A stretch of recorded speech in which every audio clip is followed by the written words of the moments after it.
Good afternoon and welcome. We are now going to reconvene to open session at 5:30 p.m. Announcements. All open sessions of the Board of Trustees are recorded and streamed in real time at www.fuhsd.net. Can we please rise for the flag salute? Right hand over your heart. Ready? Begin. I pledge allegiance to the flag of the United States of America and to the republic for which it stands, one nation, under God, indivisible, with liberty and justice for all.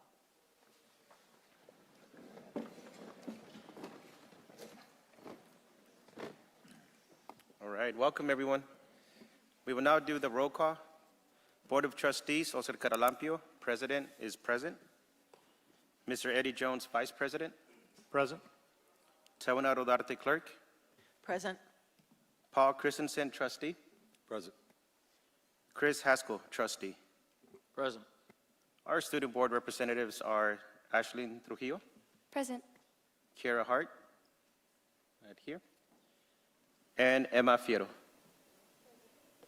Next, we have Superintendent Ilsa Garza Gonzalez. Present. We will now review the informal governing team's norms. The Board of Trustees approved norms are that we be respectful, be approachable, be open-minded, be communicative with no surprises, be willing to listen, be prepared, and be trustworthy. Report from closed session. Public Employment, Discipline, Dismissal, and Release, Government Code, Section 54957, nothing to report.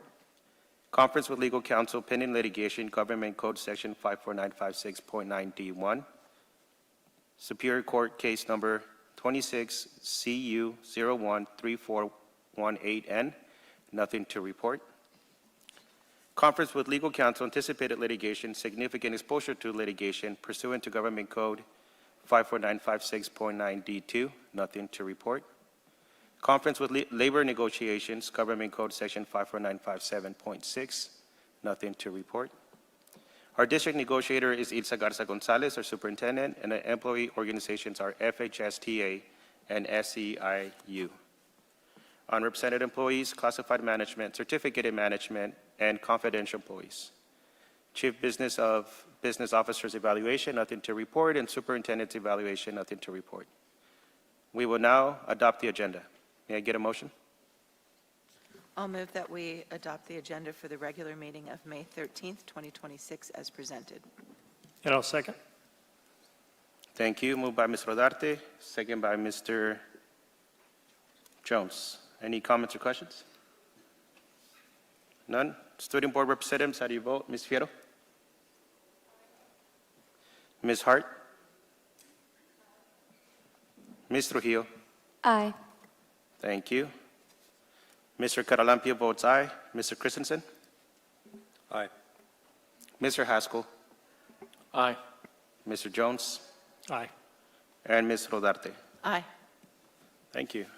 All right, recognitions. We'll begin by recognizing our Fallbrook's Finest, May 2026.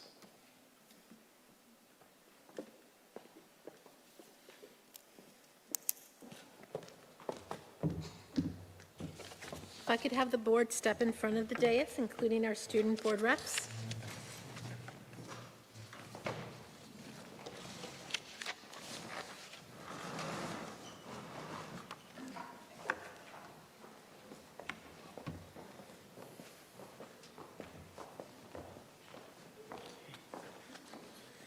Our Fallbrook's Finest students will actually be our valedictorian salutatorians, which will be coming up for recognition later on in today's agenda. But Fallbrook's Finest department is our Maintenance, Operations, and Transportation Department, also known as MOT. If you are from the MOT department and you're with us here today, please join us on stage. It is my pleasure to recognize a small but mighty team that works day in and day out to ensure the safety of our students and staff.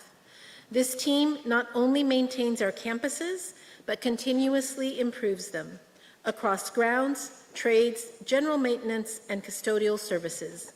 Visitors consistently remark that the first thing they notice is how clean and well-maintained our campuses are, a direct reflection of this team's pride and professionalism. More than half of this team has served our district for over 5 years, many for far longer, bringing deep expertise that allows us to complete most projects in-house. From saving a bird to stopping a leak, they handle it all with skill, dedication, and a smile. And with us tonight are the Director of MOT, Bob Salas, Financial Clerk, Shelby Tippin, Luis Herrera, our Plumber Maintenance, Corey Cartmill, Low Voltage, let me see, Ared Mesquita, our lead grounds crew, and I have one more person whose name I didn't check off, isn't checked off, but if you could share your name with us? Albert. Albert Sam, who just joined the grounds crew as well? Yeah. The grounds crew. And let me make sure I'm not missing anyone else. So thank you for all that you do. And Jackie, are you taking pictures, or is Annabelle's doing that for us? Dr. Luna, thank you. Thank you so much for all that you do.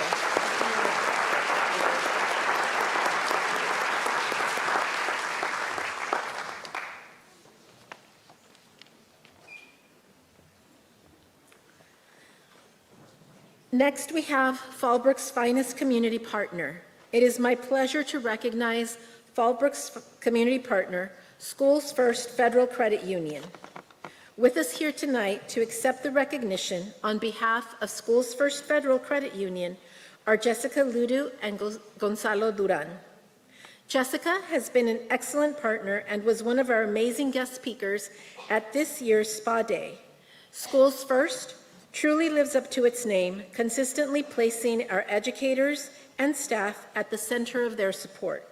From sponsoring our Welcome Back Continental Breakfast to providing ongoing support throughout the year, their presence is both dependable and impactful. They are also a proud sponsor of high-quality professional development for our educators and understand the financial challenges many of our employees face, offering programs designed to provide meaningful assistance. Schools First has been a valued supporter of our initiatives such as Spa Day and management recognition, and this year they are going even further by awarding our 2 Staff Members of the Year, a monetary recognition that you will hear more about shortly. We are grateful for their partnership, generosity, and unwavering commitment to our Fallbrook community. Thank you.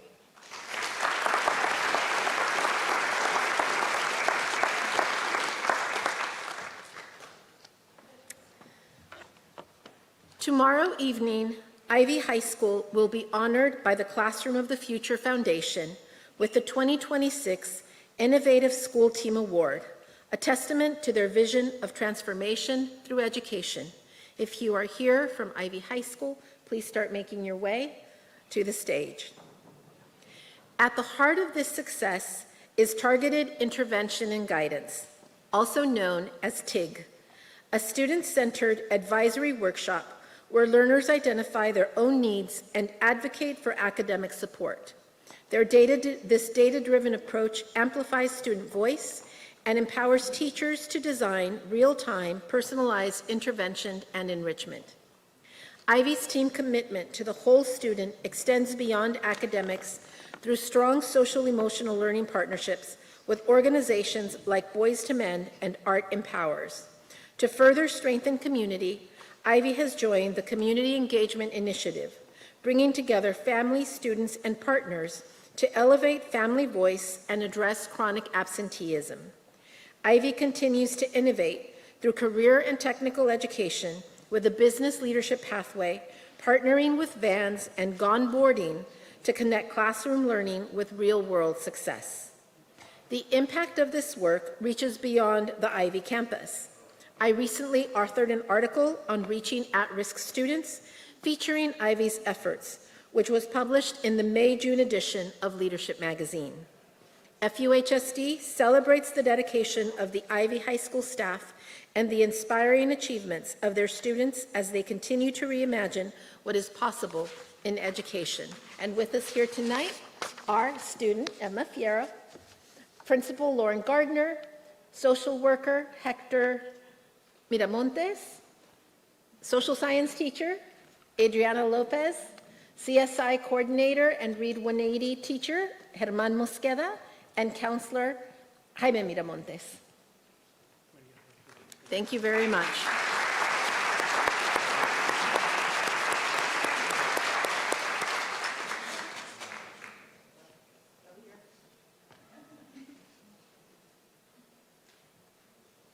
Thank you.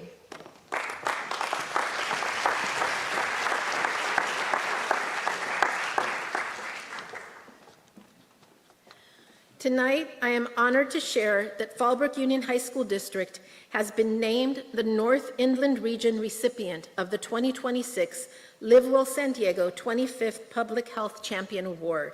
This recognition is a testament to the tireless dedication of our Student Support Services staff, led by Dr. Annabelle Luna. Dr. Luna, if you could join us on stage. Someone else will have to take your picture, I'm sorry. Whose commitment to the health and well-being of our students goes far beyond what is required. It is also a reflection of the meaningful partnerships Dr. Luna has built with organizations like Community Health Systems Incorporated, Fallbrook Regional Health District, and Live Well San Diego. Partners who share our belief that a healthy student is a successful student. Our student services team has worked to ensure that all 2,100 students across Fallbrook High School, Ivy High School, and Oasis High School have access to the resources and support they need to thrive, inside the classroom and beyond. We are proud of this recognition and even prouder of the people who made it possible.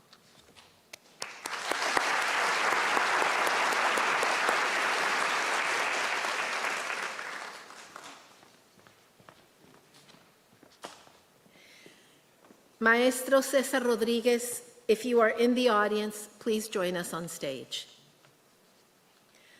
Public speaking is one of the greatest fears for many students and adults alike. Yet it is also one of the most essential life skills. The following students chose to face that fear head-on by participating in a speech and debate tournament. Hablar en público es uno de los mayores temores para muchos estudiantes y adultos, pero también es una de las habilidades más importantes en la vida.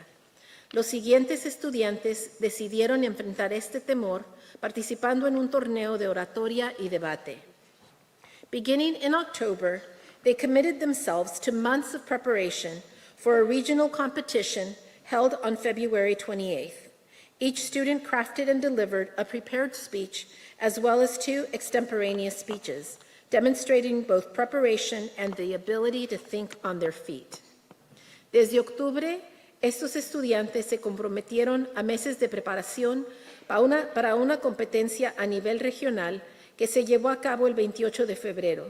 Cada estudiante elaboró y presentó un discurso preparado, además de 2 discursos improvisados, demostrando tanto preparación como la capacidad de pensar con rapidez.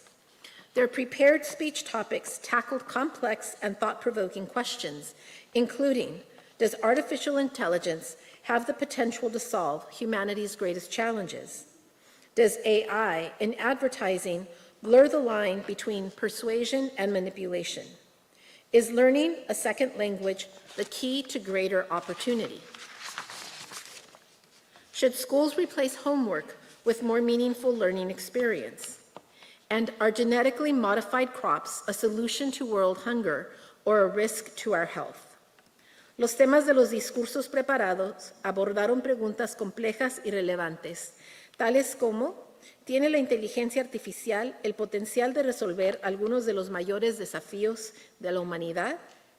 El uso de la inteligencia artificial en la publicidad difumina la línea entre la persuasión y la manipulación. ¿Aprender un segundo idioma es la clave para acceder a mayores oportunidades en la vida?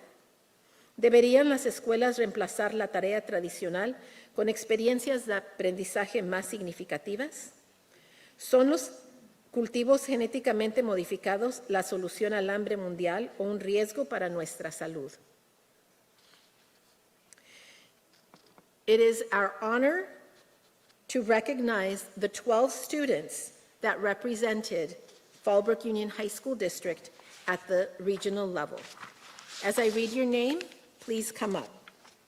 Nos enorgullece reconocer a los 12 estudiantes que nos representaron en el torneo regional. Ninth grader David Garcia, first place in prepared speech.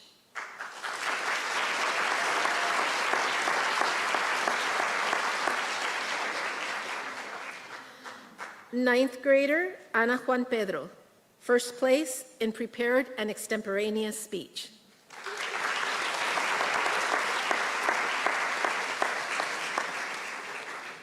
Ninth grader Lorenza Montejo Nicolás.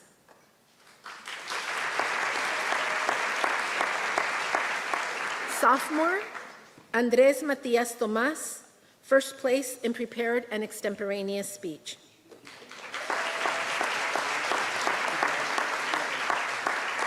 Sophomore Nicolás Romero.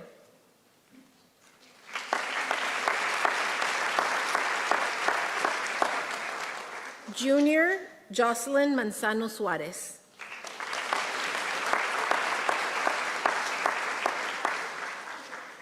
Junior Javier Padilla, first place in prepared and extemporaneous speech.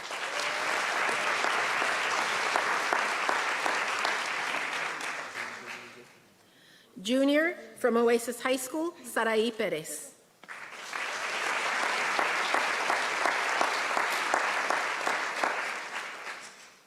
Senior from Oasis High School, Janet Cabrera, overall top scorer.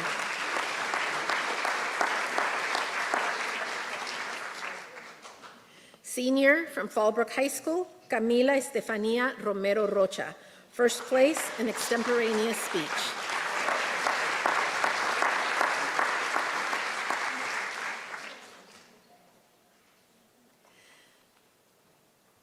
Senior from Fallbrook High School, Katie Sosa Bautista, first place in prepared speech.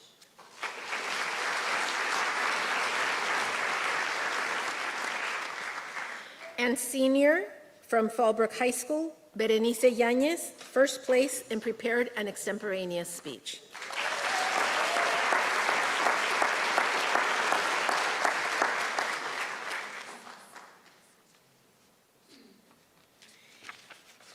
And now if I could have our migrant program staff, if they are here with us, Marisela Garcia, Blanca Lopez, and Maria Jose Flockhart, join us on stage, as well as our county representative, Elisa Ayala. Of these 12 students, 5 advanced to the state tournament in Monterey, California.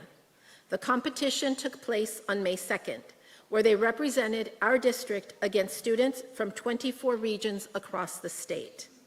De estos 12 estudiantes, 5 avanzaron al torneo estatal en Monterrey, California. La competencia se llevó a cabo el 2 de mayo, donde representaron a nuestro distrito frente a estudiantes de 24 regiones de todo el estado. We are proud to share that our students earned the following honors.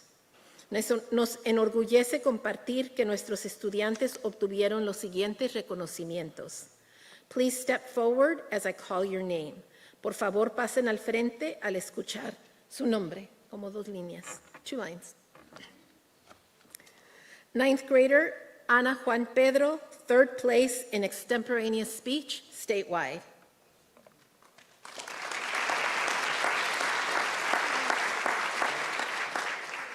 Sophomore Andrés Matías Tomás, excellent participation statewide.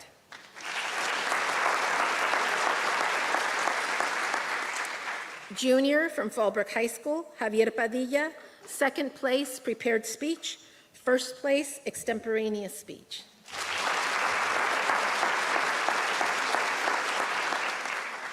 Senior for Fallbrook High School, Berenice Yañez, first place in both prepared and extemporaneous speech.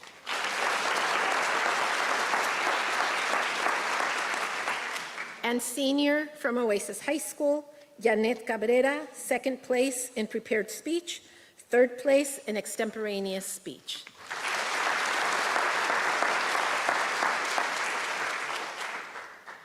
I would also like to recognize the dedicated staff member who coached and guided our students throughout this process, Mr. Cesar Rodriguez. If you could step forward for everyone to see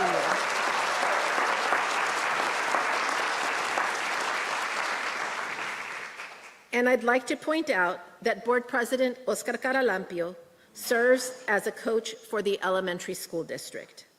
A huge thank you to our migrant program staff, Marisela Garcia, Blanca Lopez, and Maria Jose Flockhart, as well as our county support person, Elisa Ayala. Their commitment and mentorship played an important role in our students' success. También nos gustaría reconocer al dedicado miembro del personal que entrenó y guió a nuestros estudiantes durante este proceso, el maestro César Rodríguez. Gracias también al presidente de la mesa directiva, Oscar Caralampio, quien apoyó generosamente y colaboró en la preparación de los estudiantes a nivel de primaria. Gracias a nuestro personal del programa migrante, Marisela García, Blanca López, María José Flockhart y a nivel del condado, Elisa Ayala. Su compromiso y mentoría fueron fundamentales para el éxito de nuestros estudiantes.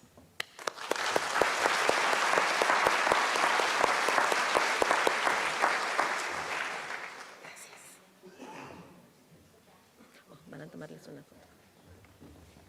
Yeah, you can move to the front.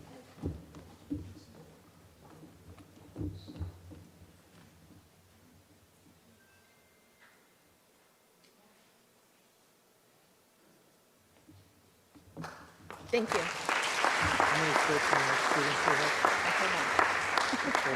Maybe.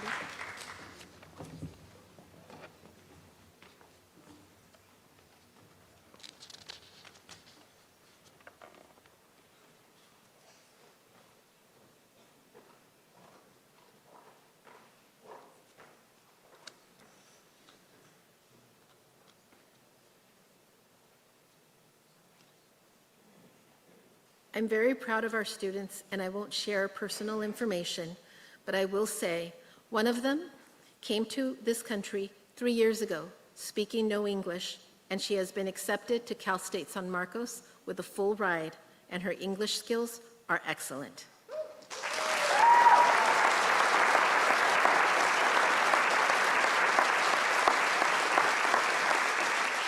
No voy a compartir detalles personales, pero sí quiero que sepan que una de nuestras estudiantes llegó a este país hace 3 años sin hablar inglés y ha sido aceptada con una beca a la Universidad de San Marcos aquí en California, y su inglés es perfecto. Gracias.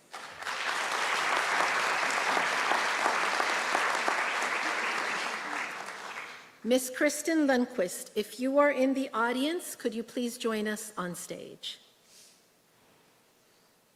And she might not be.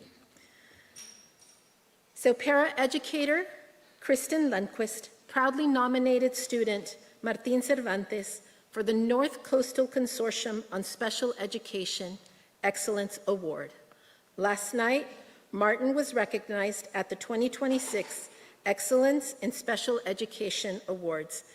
Martin, if you are in the audience, please join us on stage. Throughout his time at Fallbrook High School, Martin consistently demonstrated excellence as both a student and a mentor. He served as a positive role model for his peers, leading not only through his achievements, but through his integrity, kindness, and respect for others. Martin has worked diligently to reach his goals, and when faced with challenges, he showed resilience by seeking guidance and persevering. His classmates took notice, and he became someone they admire, both for his accomplishments inside and outside of the classroom, and for the character he brings to everything he does. Kristen Lundquist, Again, if you are here, please join Martin on stage, and thank you for taking the time to honor him. Is Program Specialist Shauna Schmokey here? Shauna, if you could join us on stage, just so people can meet you. That Ms. Schmokey was here to present Martin with a special recognition.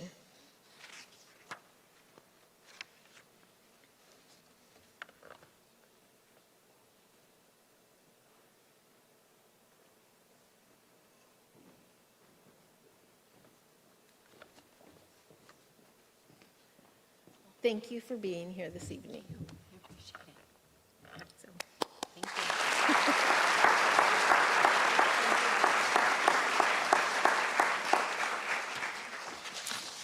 Can Principals Lauren Jones and Lauren Gardner please join the Board of Education for the next series of awards? You can give them to Jackie.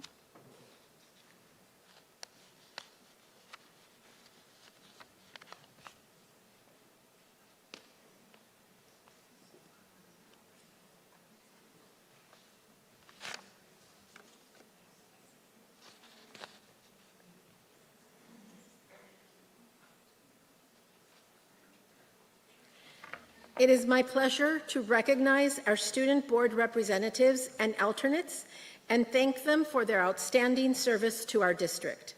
These students have provided an essential voice, offering thoughtful insight, perspective, and a strong connection between our schools and this board. Their willingness to step into this leadership role speaks volumes about their commitment not only to their own success, but to the success of their peers and the entire school community. They have represented their fellow students with integrity, professionalism, and pride. I would especially like to recognize Kira Hart, student representative for Oasis High School, who has served in this role for 3 years. This level of dedication is truly remarkable and reflects a deep commitment to student leadership, service, and maturity. On behalf of the board and the district, we thank you for your time, your voice, and your leadership. Your contributions have made a lasting impact, and we are grateful for your services. As I say your name, please come up on stage or step forward if you're already on stage. Charlize Polson, Fallbrook High School.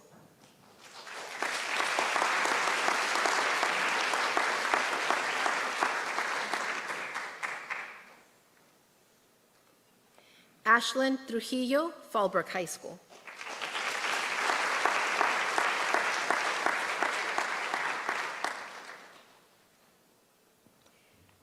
Kira Hart, Oasis High School.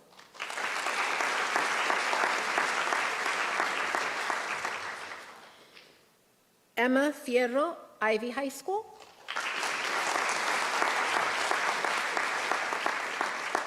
And Nenny Cruz, Ivy High School.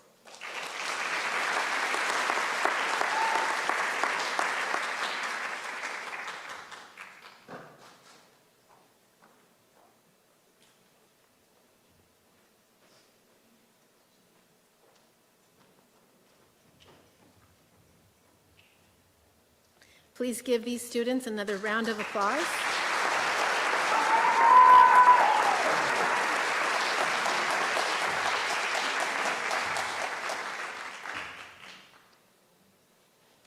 Thank you for your service.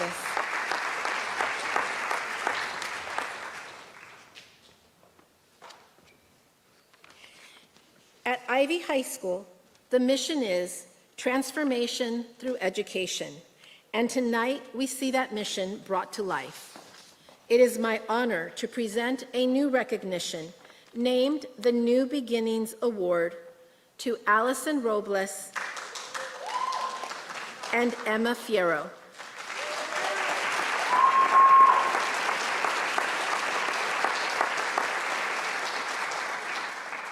Two students who have truly redefined what is possible. Both students came to Ivy seeking credit recovery, but through determination and perseverance, they pushed far beyond that goal, earning full A through G status and setting a new standard of excellence at Ivy High School.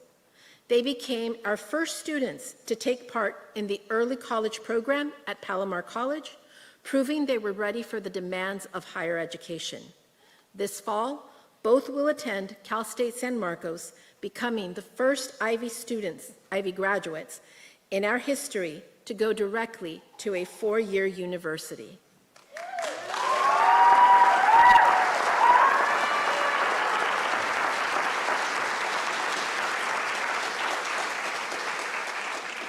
Allison and Emma, you have blazed a trail for others to follow, showing that where you begin does not define where you can go. Thank you. Congratulations.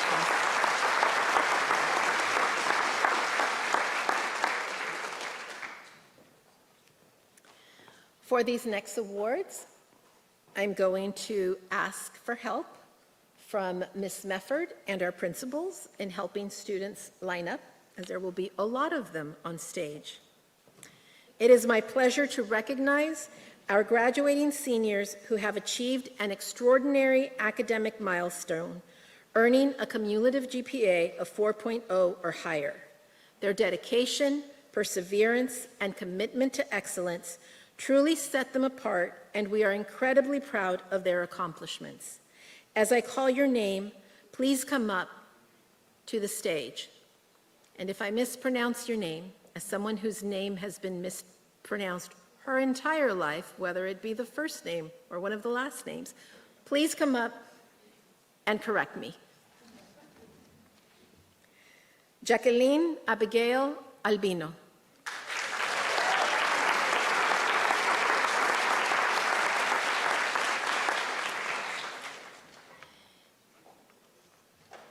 Alexandria Amato.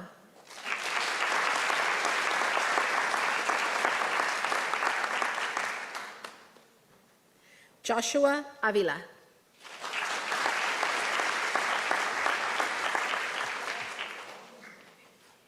Madeline Grace Avila.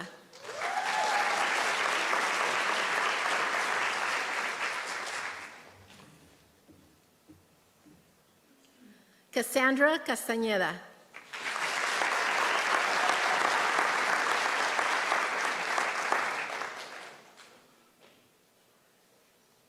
Valeria Castañeda.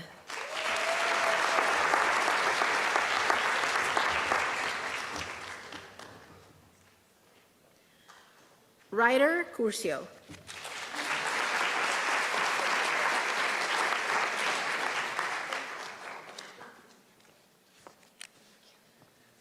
Mia Reagan DeVille.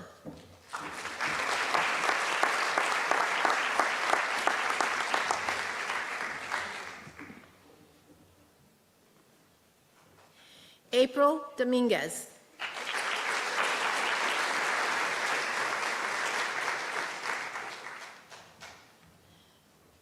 Emma Ruth Dunn.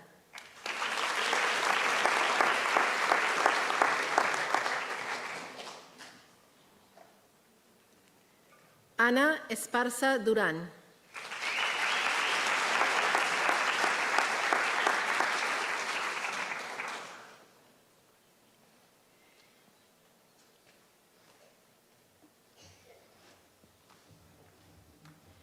Isabella Carlota Fuentes.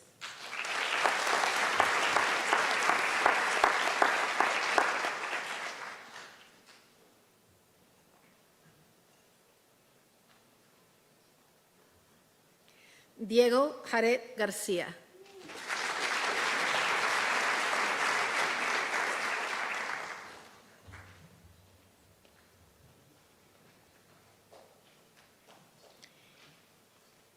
Jaycee Rosalinda García.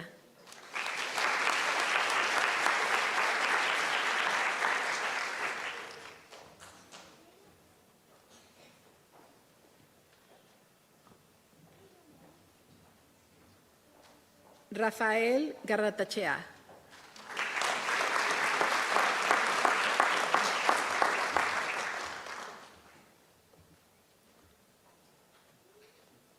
Natalia Anaí González.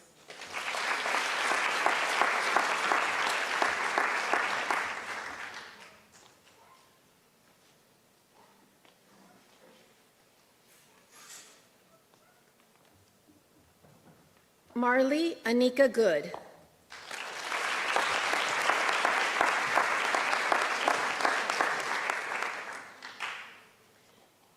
Kira Rose Hart.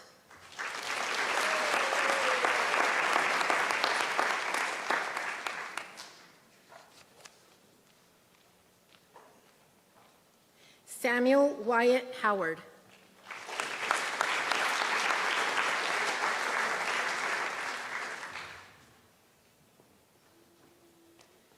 Kaylee Joy Humphreys.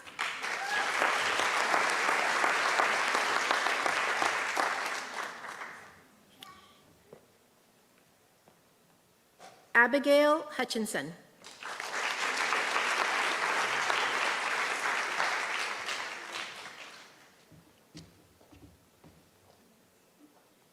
Yair León.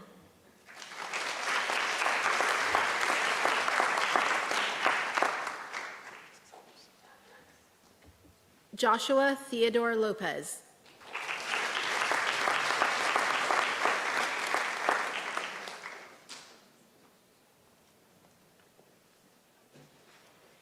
Emma Moon Losey.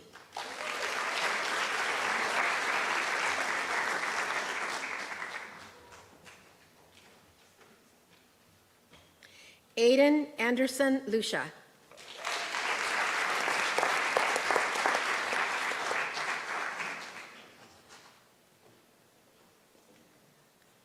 Claire Anderson Lucia.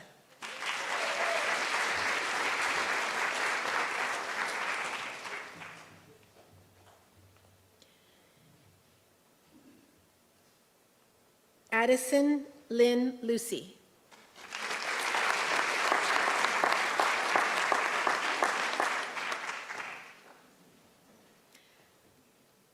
Sarai Mareli Monje.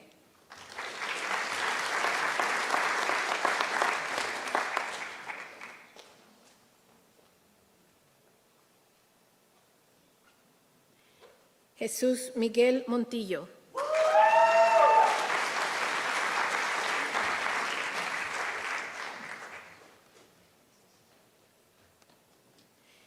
Isabella Hayden Mowry.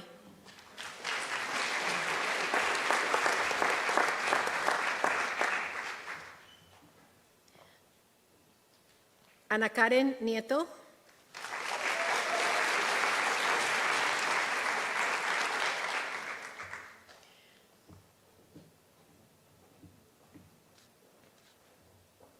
Elizabeth Scout Norman.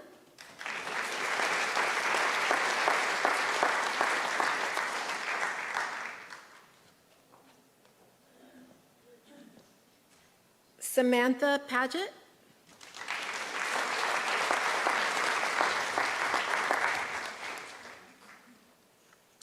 Iris Ramos.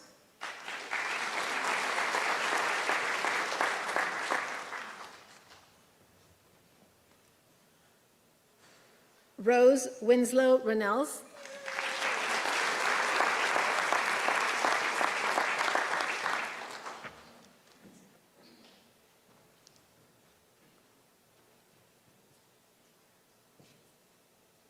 Alaris Alexi Rincon.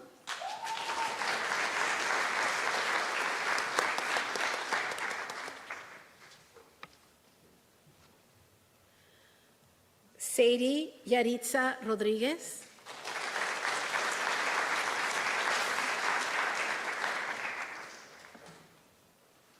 Matthew Rosado.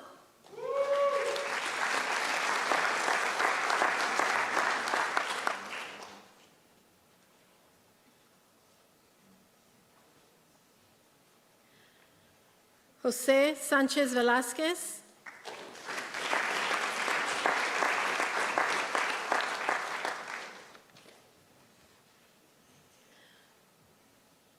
Christian Santana.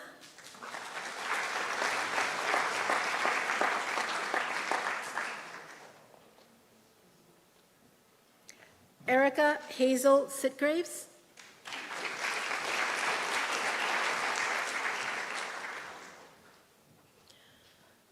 Tristan Robert Sparks.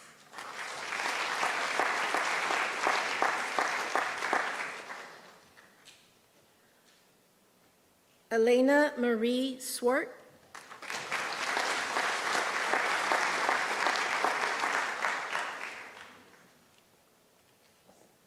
Emily Turner.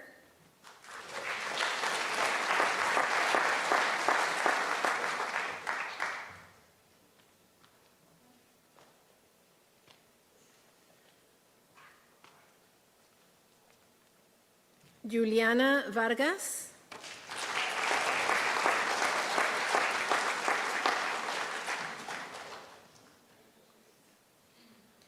Tina Vu.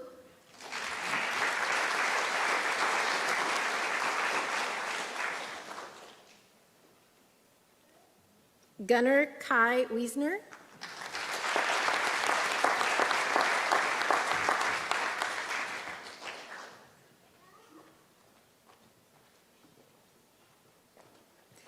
Samantha Williams.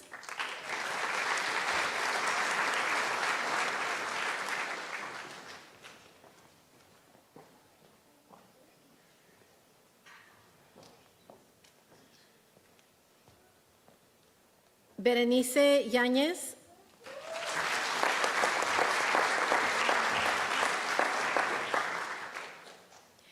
And Hunter Patrick Yasuda.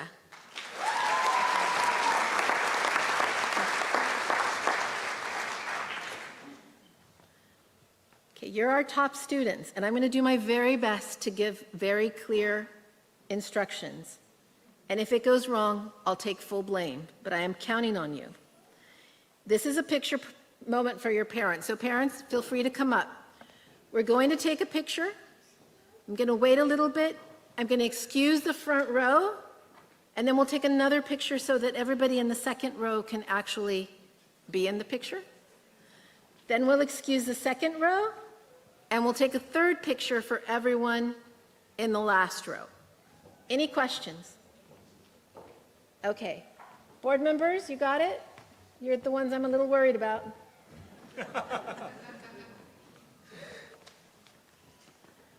Okay, parents, again, if you want to move around, get a better shot, feel free to do that. First row.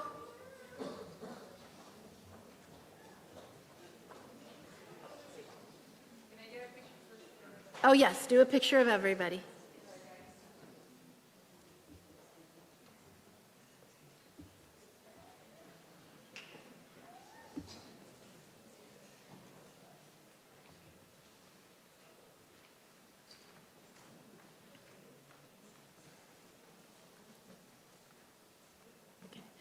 Thumbs up from the audience if I can excuse the first row. We're good? Okay, first row, you may exit the stage.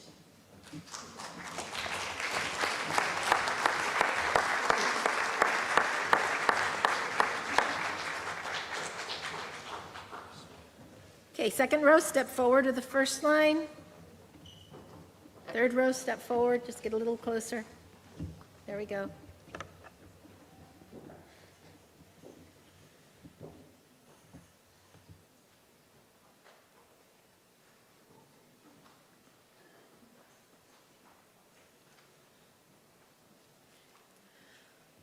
Thumbs up if I can excuse the second row.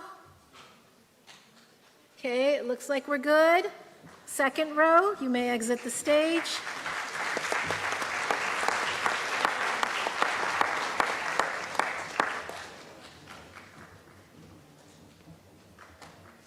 Okay, third row, step forward.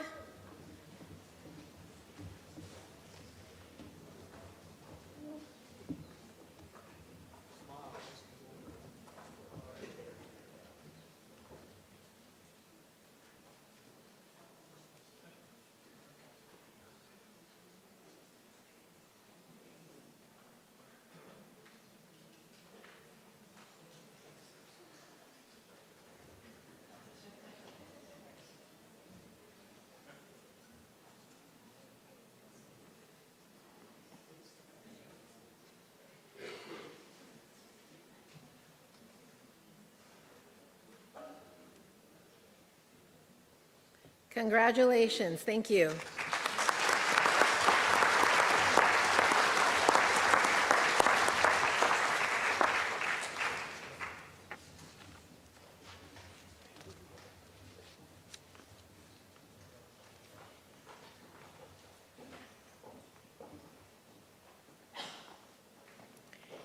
It is now my honor to introduce the students who represent the very best of the class of 2026, our salutatorian and valedictorians. Through years of dedication, perseverance, and academic excellence, they have earned the distinction of standing at the top of their class. Their achievements reflect not only exceptional intellect, but also character, discipline, and a commitment to excellence that will carry them far beyond graduation. We are proud to recognize their accomplishments and celebrate their success. Students, when I call your name, please come up on stage. Parents and guardians, family members, please feel free to join your students on stage as well. The 2026 valedictorian for Fallbrook High School is Hunter Yasuda.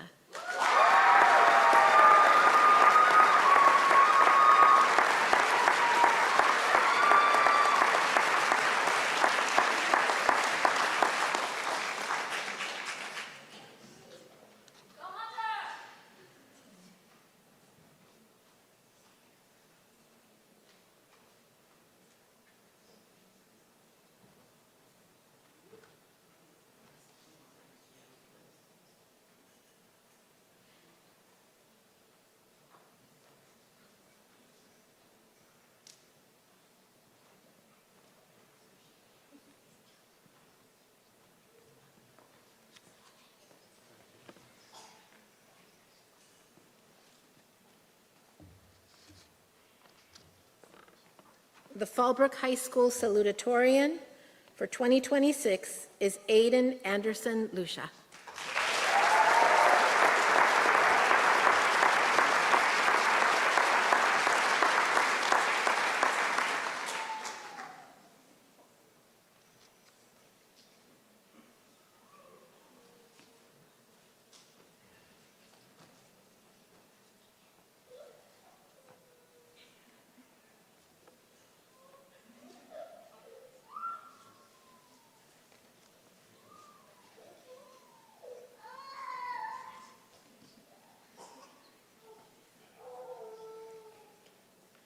Principal Jones, if you can join them, and if you can move a little bit to the center.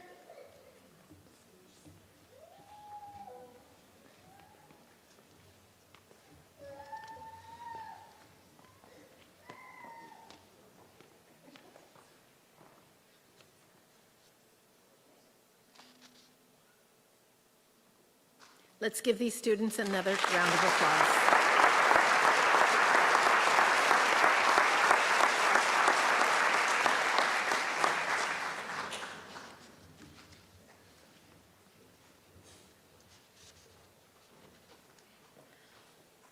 Ivy High School's valedictorian for the class of 2026 is Joshua Whaley.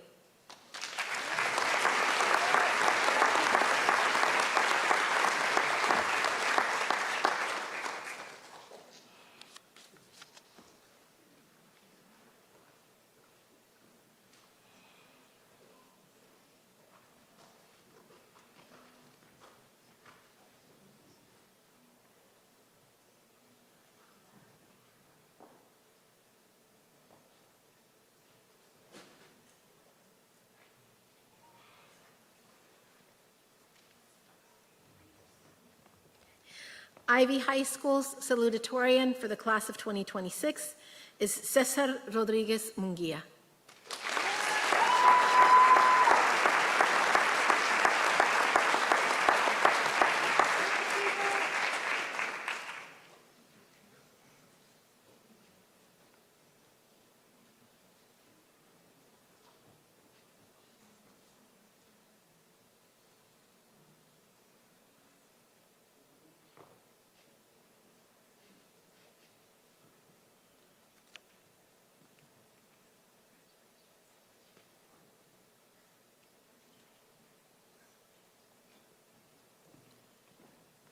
Thank you, Ms. Gardner.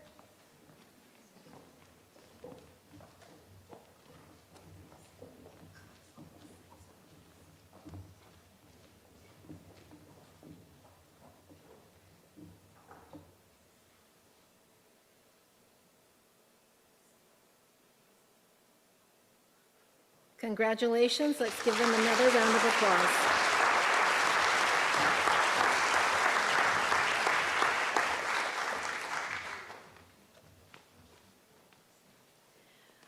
Oasis High School's 2026 valedictorian is Kira Rose Hart.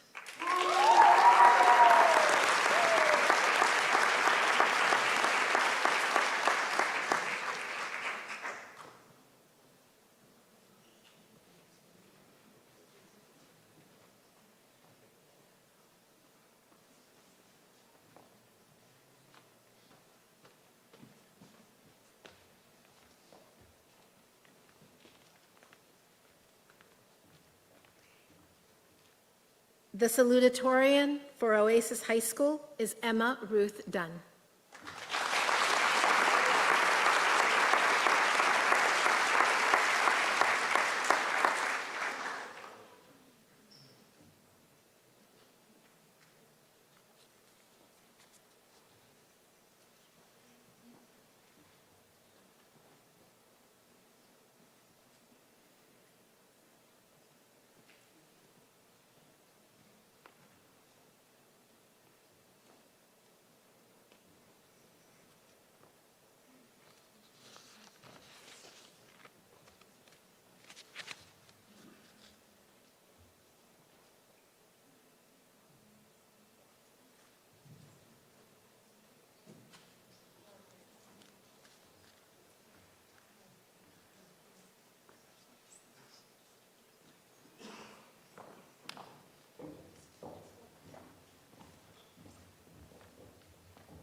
Let's give these students another round of applause.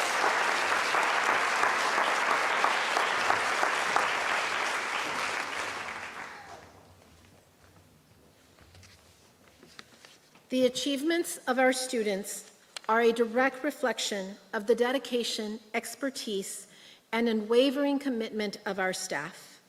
Their guidance, support, and belief in every student make these accomplishments possible.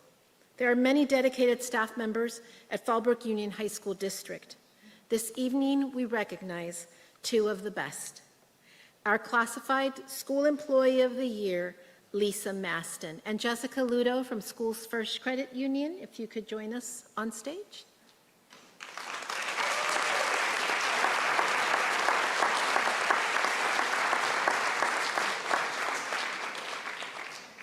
Fallbrook Union High School District is proud to recognize Lisa Maston as this year's Classified School Employee of the Year. For 20 years at Fallbrook High School, Lisa has exemplified dedication, professionalism, and an unwavering commitment to students and families. Her impact is not defined by a single moment, but by a career of consistently showing up and making a difference. Lisa goes beyond expectations, identifying struggling students, removing barriers, and creating meaningful supports that lead to real progress. From leading targeted study sessions to developing peer mentoring opportunities, her work reflects both initiative and a deep belief that every student can succeed. Just as important is how she serves. Students trust her, colleagues rely on her, and our school is stronger because of her. Lisa, your dedication and impact are truly inspiring. Congratulations. We are proud to honor you as our Classified Employee of the Year. School's First Federal Credit Union will be honoring you with a $250 gift certificate, and you will also have a coveted reserved parking spot for the 2026-27 academic year. Thank you and congratulations.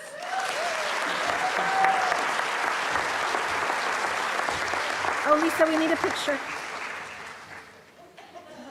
And Ms. Jones, if you can join her.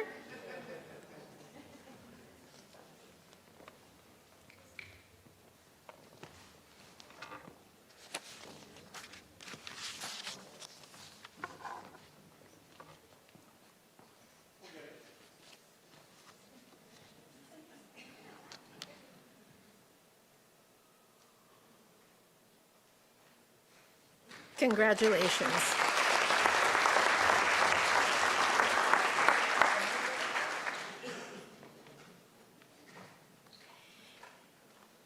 Our certificated employee of the year is First Sergeant Michael Stout.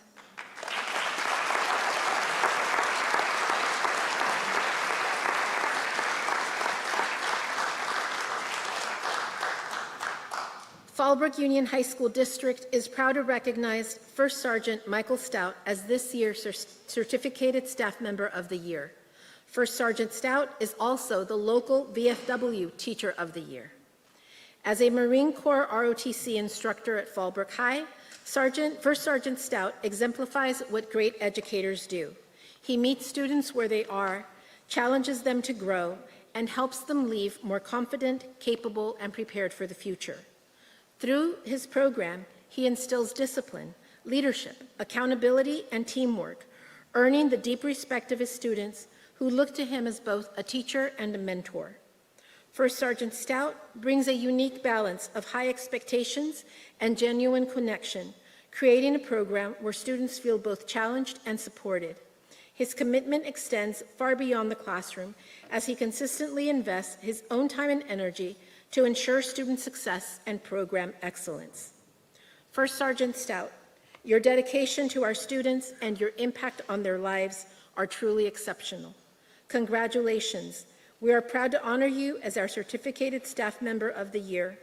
School's First Federal Credit Union will be honoring you with a $250 gift certificate, and you will also have a coveted reserved parking spot for the 26-27 academic year, although I may have to find a spot closer to your classroom. Thank you and congratulations.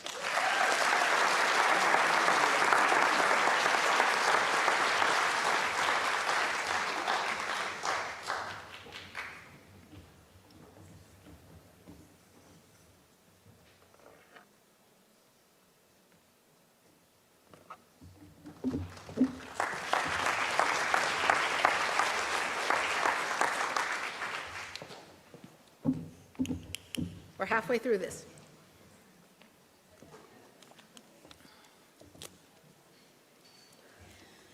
Now for our Staff Longevity Awards. Tonight we recognize the years of dedication our staff have given to the district. Longevity matters. It builds relationships, trust, and a deeper understanding of our students' needs. The stability you provide creates a foundation where students can succeed, and our entire community is stronger because of your commitment. Receiving a keychain commemorating 5 years of service, Delvis Jimenez.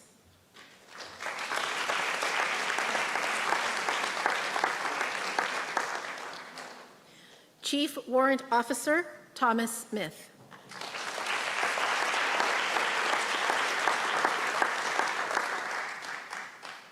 Siobhan Donahue.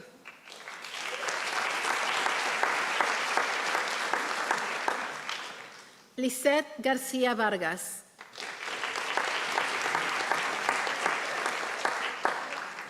Sierra Holland.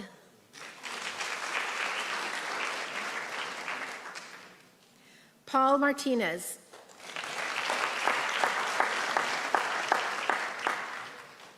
Emma Melchor.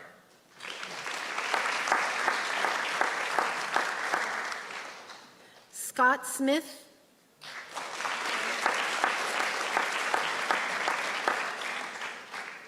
Santo Cruz.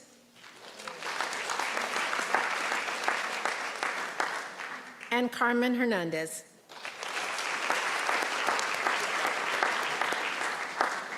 So if you could step to the middle and we'll take your picture.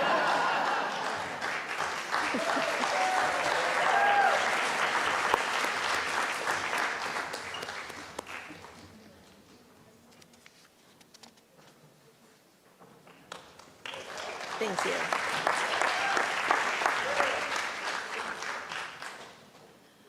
Celebrating 10 years of service, commemorated by a 10-year service pin, Paulina Wilson.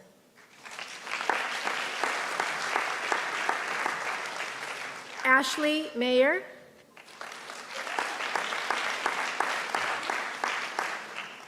Melissa Palmer.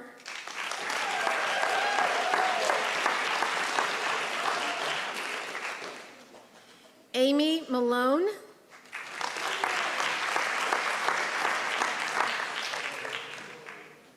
And Judy Reynolds.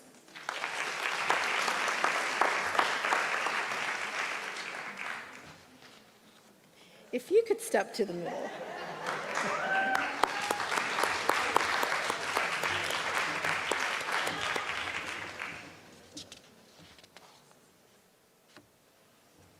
Thank you.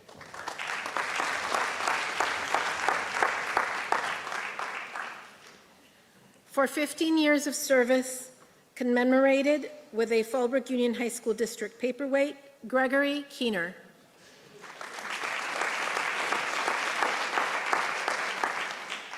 Kristen Hutzler.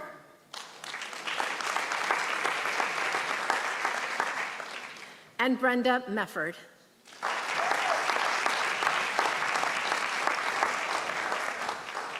Brenda, I know you're here.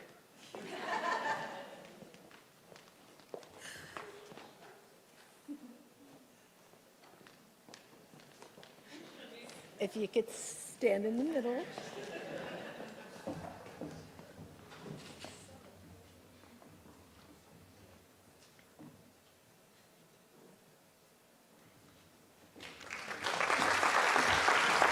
Congratulations.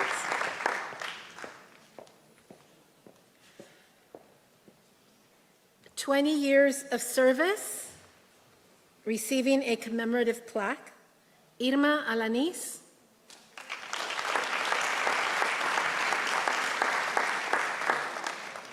Aurelio Martin.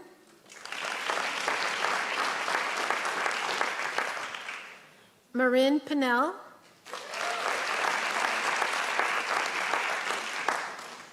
And Principal Lauren Jones.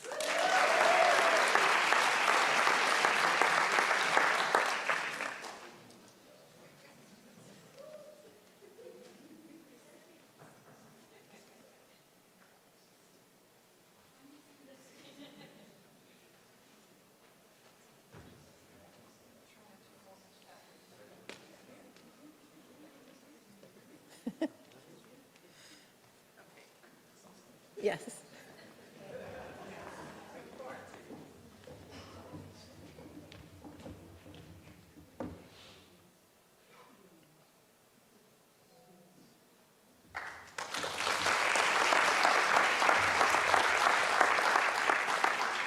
Celebrating 25 years of service with an engraved watch. We've checked and triple checked, but if your name is misspelled, please let us know. We'll get you a new one. Ricardo Leiva.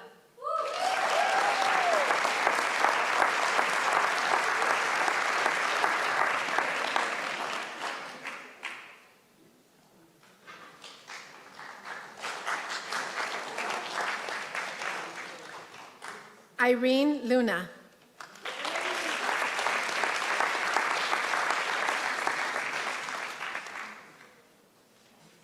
And Louis Herrera.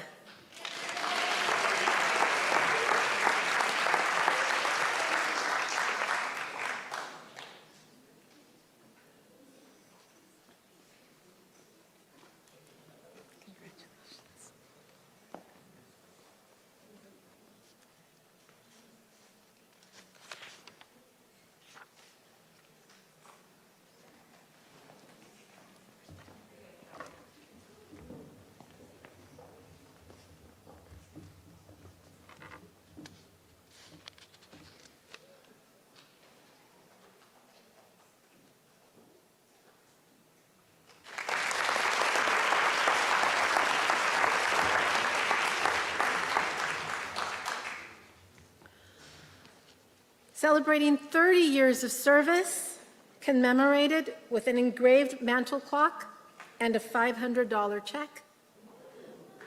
Debbie Berg.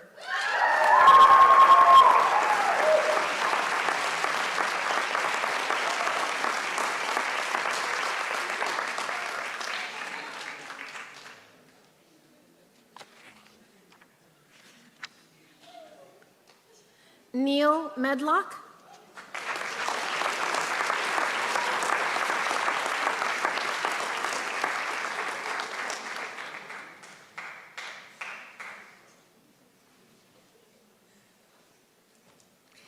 Carla Crane.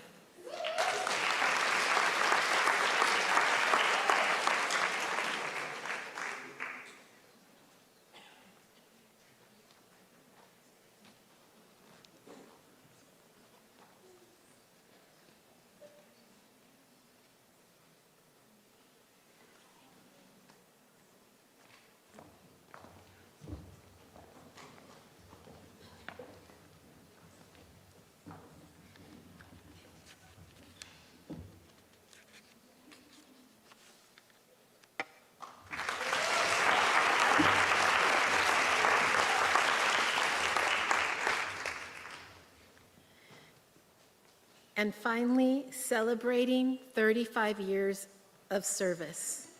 And in those 35 years has built an exceptional program, being commemorated with a $1,000 check, Doug Seenert.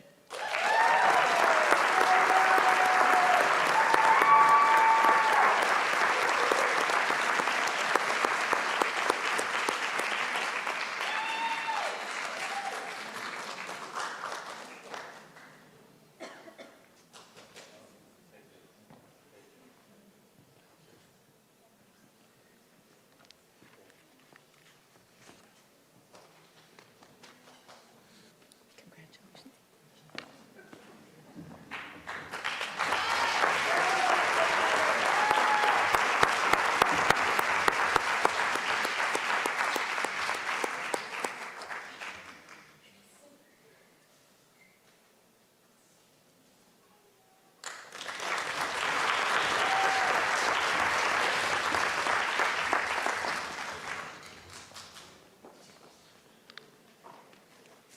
And finally, tonight we take a moment to honor our retirees, individuals whose years of service, dedication, and care have left a lasting impact on our students, our schools, and our community. While we celebrate their well-earned next chapter, we are deeply grateful for the legacy they leave behind. Together, they have a combined 151 years of service to Fallbrook Union High School District. They have served in a number of capacities, inside and outside of the classroom, including department chair, tennis coach, field hockey coach, speech and language pathologist, California Scholarship Federation advisor, association secretary, association treasurer, academic decathlon advisor, paraeducator, and many more. We first honor Debbie Berg.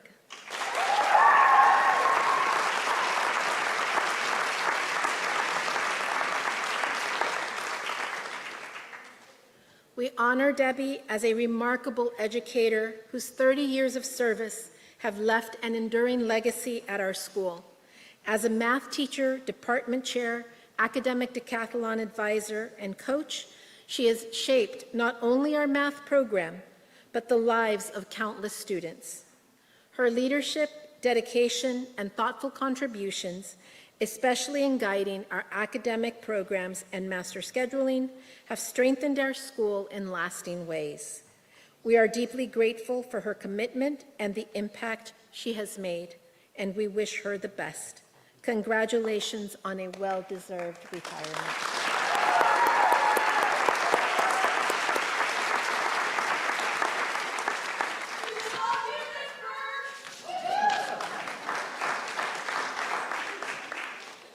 Tonight, we also recognize Paul Grimes.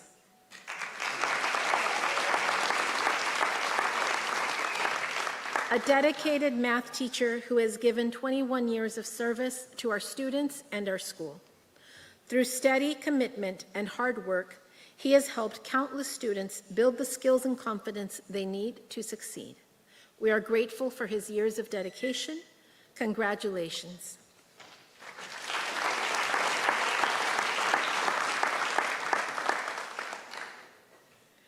We also recognize Kristen Hutzler, a dedicated paraeducator who has served our special education students with compassion and commitment.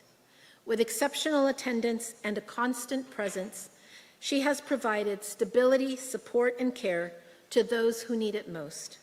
She always goes above and beyond to serve our students in the classroom, and there is no task that she is not willing to do.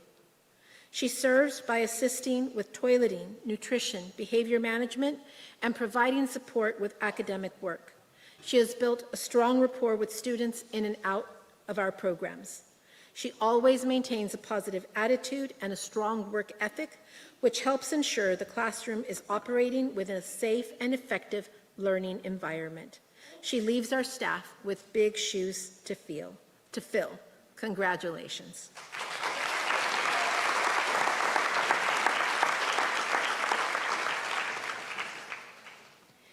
Catherine Jordan joined the Fallbrook Union High School District team in the spring of 2023, in a time when the district was struggling to maintain a consistent provider of speech and language services.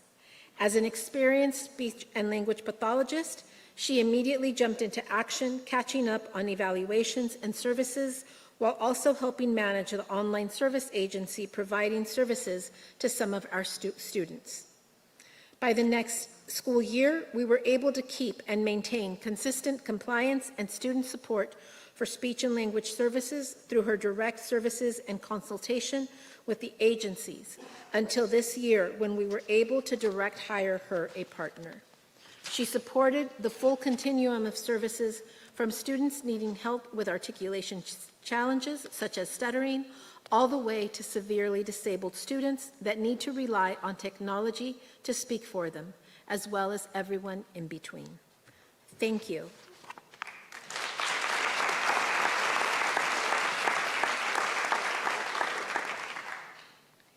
We are also honored to celebrate William Lenaway.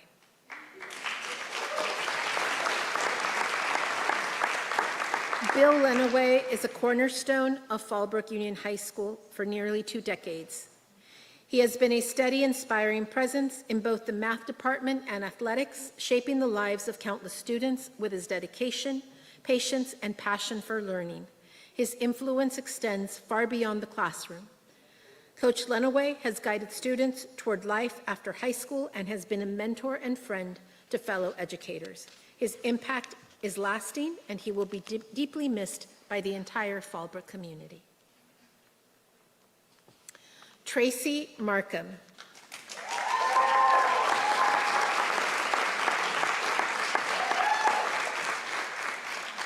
We celebrate Oasis High School teacher Tracy Markham on her retirement after 33 and a half years of exceptional service and education.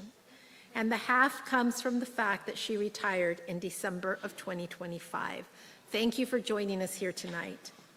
Following multiple decades of impact at Fallbrook High School, she dedicated her final 11 years as a pillar of the Oasis High School faculty. Known for her deep compassion and unwavering encouragement, Tracy has transformed countless student lives.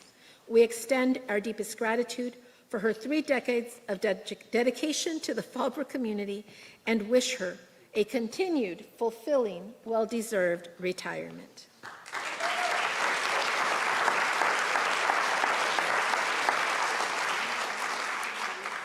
And last but not least, Stephen Scheidel.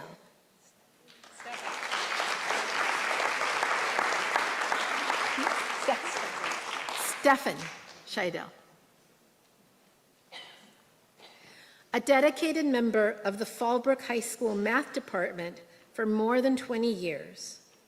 Throughout his career, Stephen has supported countless students and been a true friend to many colleagues. His presence, kindness, and commitment to our school community will be deeply missed, and it is his kindness that will leave a void.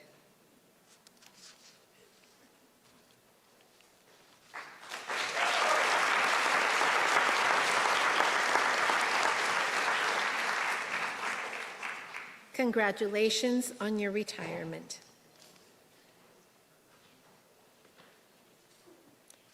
If you could step forward to the center.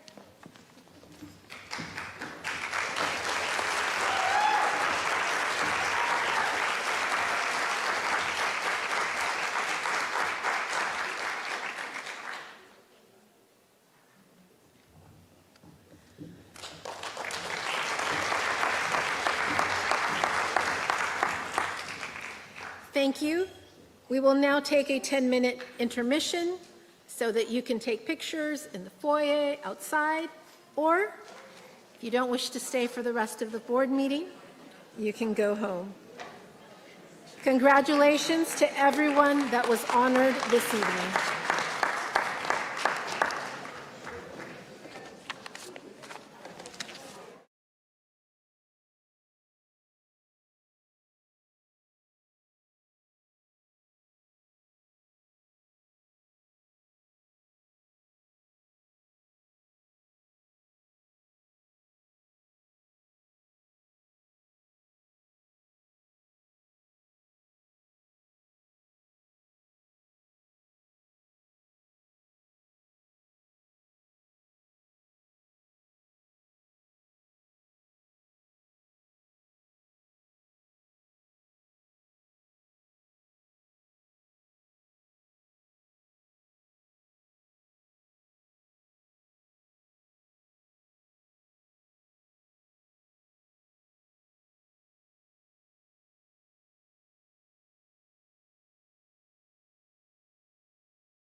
And welcome back. Thank you for your time and patience. That was amazing. Next, we'll move on to presentations. First, we have report from SEIU, Mara Bauer.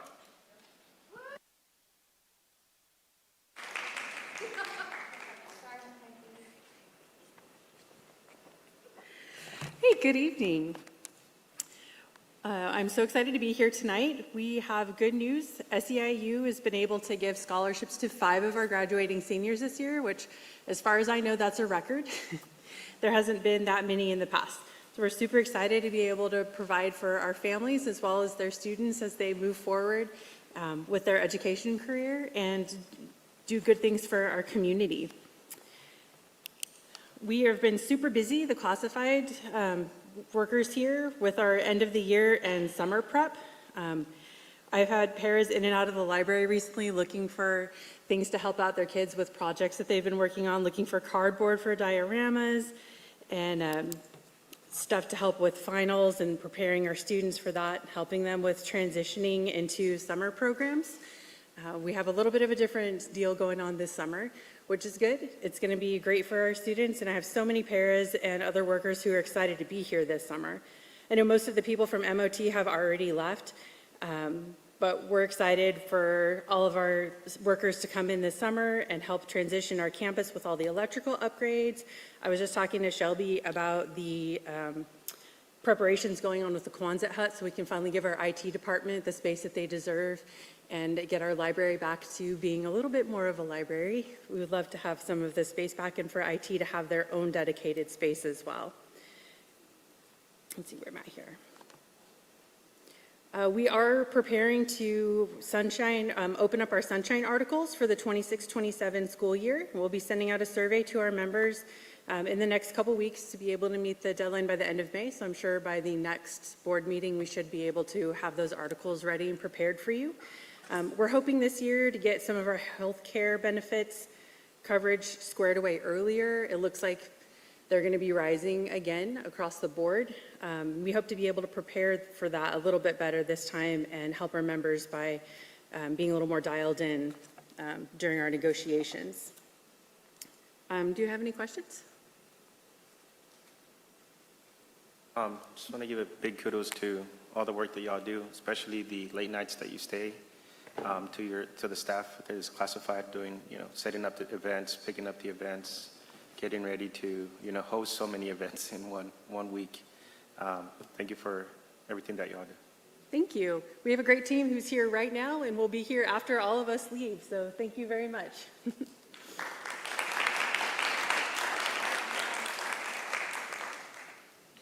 Next, we have report from FHSTA, Lana Milton.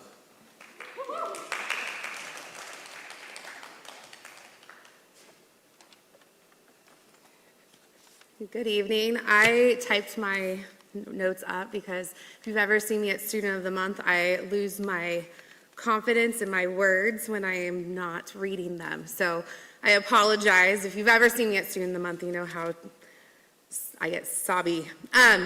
Good evening, board members, and thank you for having me tonight. It's been wonderful watching all of our different groups be honored here. I appreciate you taking time to recognize the accomplishments of our students, staff, and community. We have the best students and staff, and I'm so thankful their hard work, dedication, and accomplishments were recognized tonight. So thank you. I do not normally give an update because I believe our student reps, our principals, and our superintendent do a wonderful job of sharing what's happening in our district. But today I wanted to share a reflection on the year and the thoughts moving forward into next year. I am proud to represent our certificated staff here at Fallbrook Union High School District. Our teachers, counselors, psychologists, nurse, and speech and language therapists work tirelessly to support our students. 4 years is a short amount of time, but these are formative years, and our students have amazing certificated staff who constantly go above and beyond as athletic coaches, club advisors, mentors, school leaders, field trip organizers, tutors, life coaches, and more. This school year, our bargaining team negotiated a salary and benefits package that equaled the cost of living increase that our district received from the state of California. This increase helped employees deal with the rising cost of health insurance and helped our district stay competitive with nearby school districts.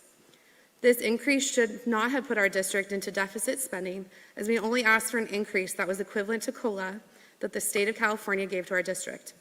However, our staff was reduced by 5.5 FTEs with an explanation that it was necessary to balance our budget. I understand a healthy budget is important for our district, and I understand the consequences of not balancing a budget. However, we're going to lose a wonderful teacher because of this decision.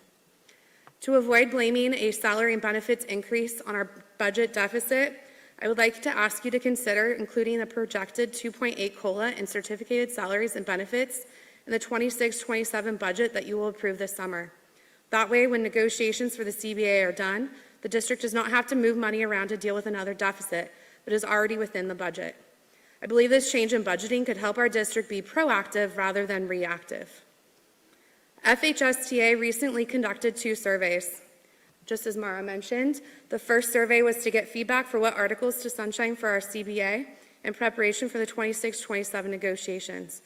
You will receive our articles for sunshining from our new Vice President in charge of negotiations, Dan Bachman, by the end of the month. The second survey was for members to share their opinions on the trimester system. FHSTA has not taken a stance on this issue because it's not a negotiable item. School scheduling is within the purview of school administration. As a union, we can only negotiate the impacts and effects of that scheduling. We had 63 respondents for the trimester survey, which is a little more than half of our 115 members. 2 of those respondents were from Ivy High School, and the other 61 were from Fallbrook High School. No one from Oasis High School responded. The advantages and disadvantages of the trimester system shared by the respondents were similar to what you've already heard from staff, students, and parents. Members are frustrated with the lack of consistency from trimester to trimester, find it difficult to keep up with the pacing, and dislike having to cut curriculum that was covered when we were on the semester system. Some said there were no advantages to the trimester system, while others acknowledged that the addition of Warrior Pride Time, opportunities for remediation, and access to more elective courses have been advantageous to our students. Some individuals mentioned they believe Warrior Pride Time could still be included in a semester-type schedule. 37 respondents believed linking A and B courses with the same teacher would be helpful in dealing with the difficulties of the trimester system. 38 believed that smaller class sizes would be beneficial. Out of the different scheduling options shared, 45 respondents reported that some type of semester scheduling is most appealing for them, with 11 believing a form of trimester is still appealing. Both teachers from Ivy preferred the trimester schedule for the ease of transferring students to and from Fallbrook High School and for the ability of students to easily remediate classes. Ivy teachers find it hard to place classes on student schedules and would like more time to prepare for their many preps. I know you've heard a lot about trimesters. A lot, I know. I watch all the board meetings. And I appreciate my members taking their time and staying late to talk to you and to share their opinions and their feelings. I would like to point out that only about half of our members participated in this survey. I cannot account for the other half that did not respond. I cannot share their feelings. I cannot share their opinions.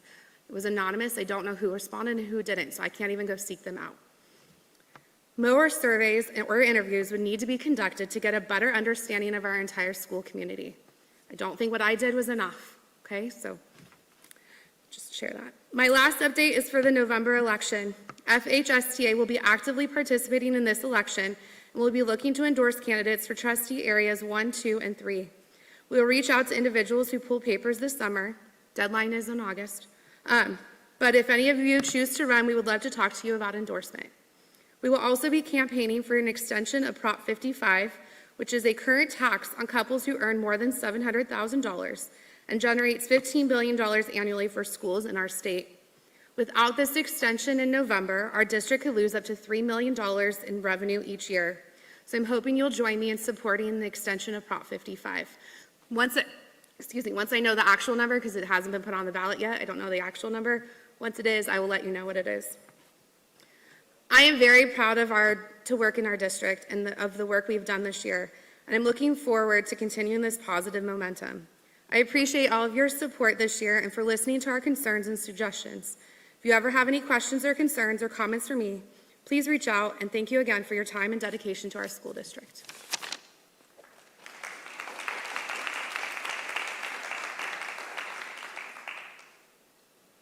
Thank you both. Next, we have annual English language learner ELL Program Report. Emily Toon, Director of Education Services.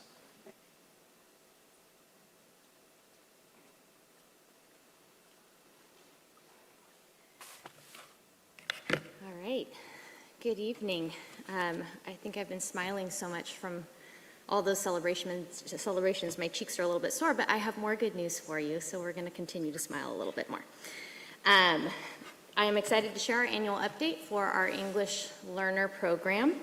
Ed Code 52164.1a requires that we provide an annual report detailing the progress of our English language learners and how they are acquiring their English language proficiency, the program, and any recommendations that we have for the program. So there are quite a few acronyms in education, some that are even repetitive. You might hear me say a few of these throughout the course of the presentation. But on the left, the R and the RFEP are our recently redesignated as Fluent English Proficient students. So those are students who have acquired a 4 on our English language proficiency exam, have demonstrated competency in a norm reference test, that's usually the CASP in ELA or one of our English benchmarks. The L, LEP, and the ELL are all acronyms for our English language learners in a variety of capacities. LTEL, that's our long-term English learners. You'll hear me refer to that a lot. They are new on our dashboard, so they have a space for us there. The T, TBD, we don't have a lot of information in there, but if you see it, TBD just simply means that we are determining whether they are part of the program or not. So when students come in, they take an assessment and we determine if they are to be placed in the English Learner Program. When students take that assessment, if they score high, they are then considered initially Fluent English Proficient, and that is the FEP acronym there at the bottom, and sometimes you'll see that as IFEP as well. Last but not least, we have E, or you might see EO for English only. So those are interspersed throughout the entire presentation. Everything in the English Learner Program is tied to our LCAP goals, and so I know you're familiar with them, but that's improving our engagement, college and career readiness, proficiency on our state standards, and ensuring equity and access for our students at Ivy with CTE opportunities, dual enrollment, and A to G classes. Per the 2025 dashboard, 21.4% of our population are English learners. This is some updated data for our population, and you can kind of see that over the course of multiple years. Some of this data, you might see it be slightly different in other places. This is a snapshot in time from our internal database, and I usually pull this at the end of the year. So we do official reporting during CBEDS, which is the first Wednesday of October. So when we look at this data a little bit later in the year, there's been an influx or an outgoing of students. So you might see a little bit of different numbers there.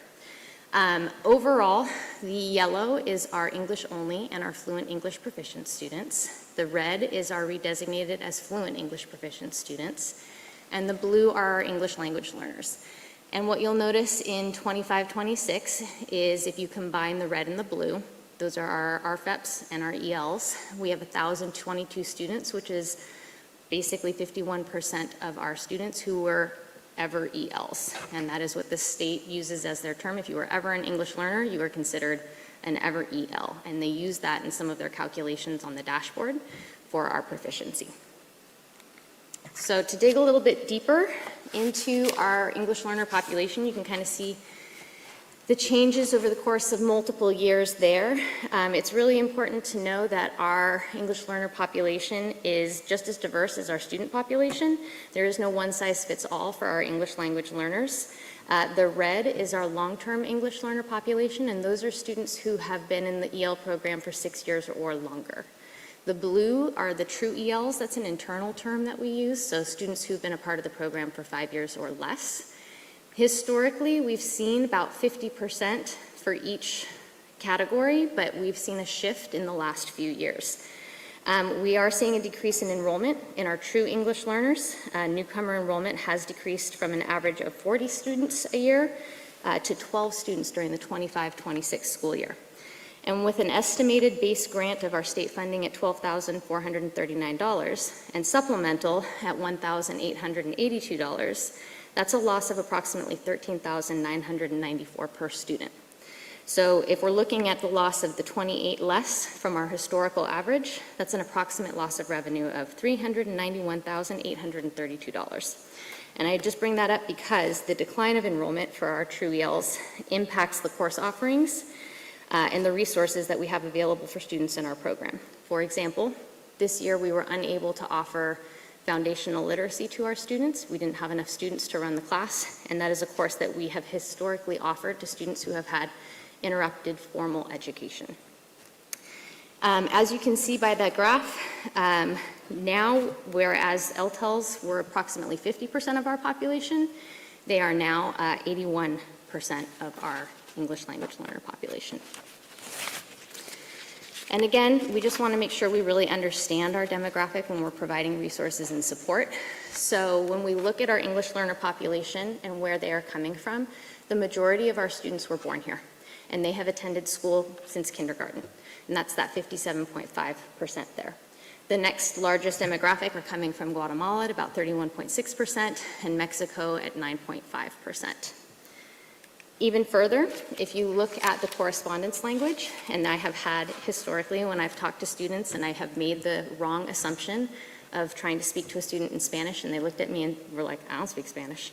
So it's important to know that even students who are categorized in the program, they may not actually speak another language. They maybe have put into their home language survey, which is that center circle there in the middle.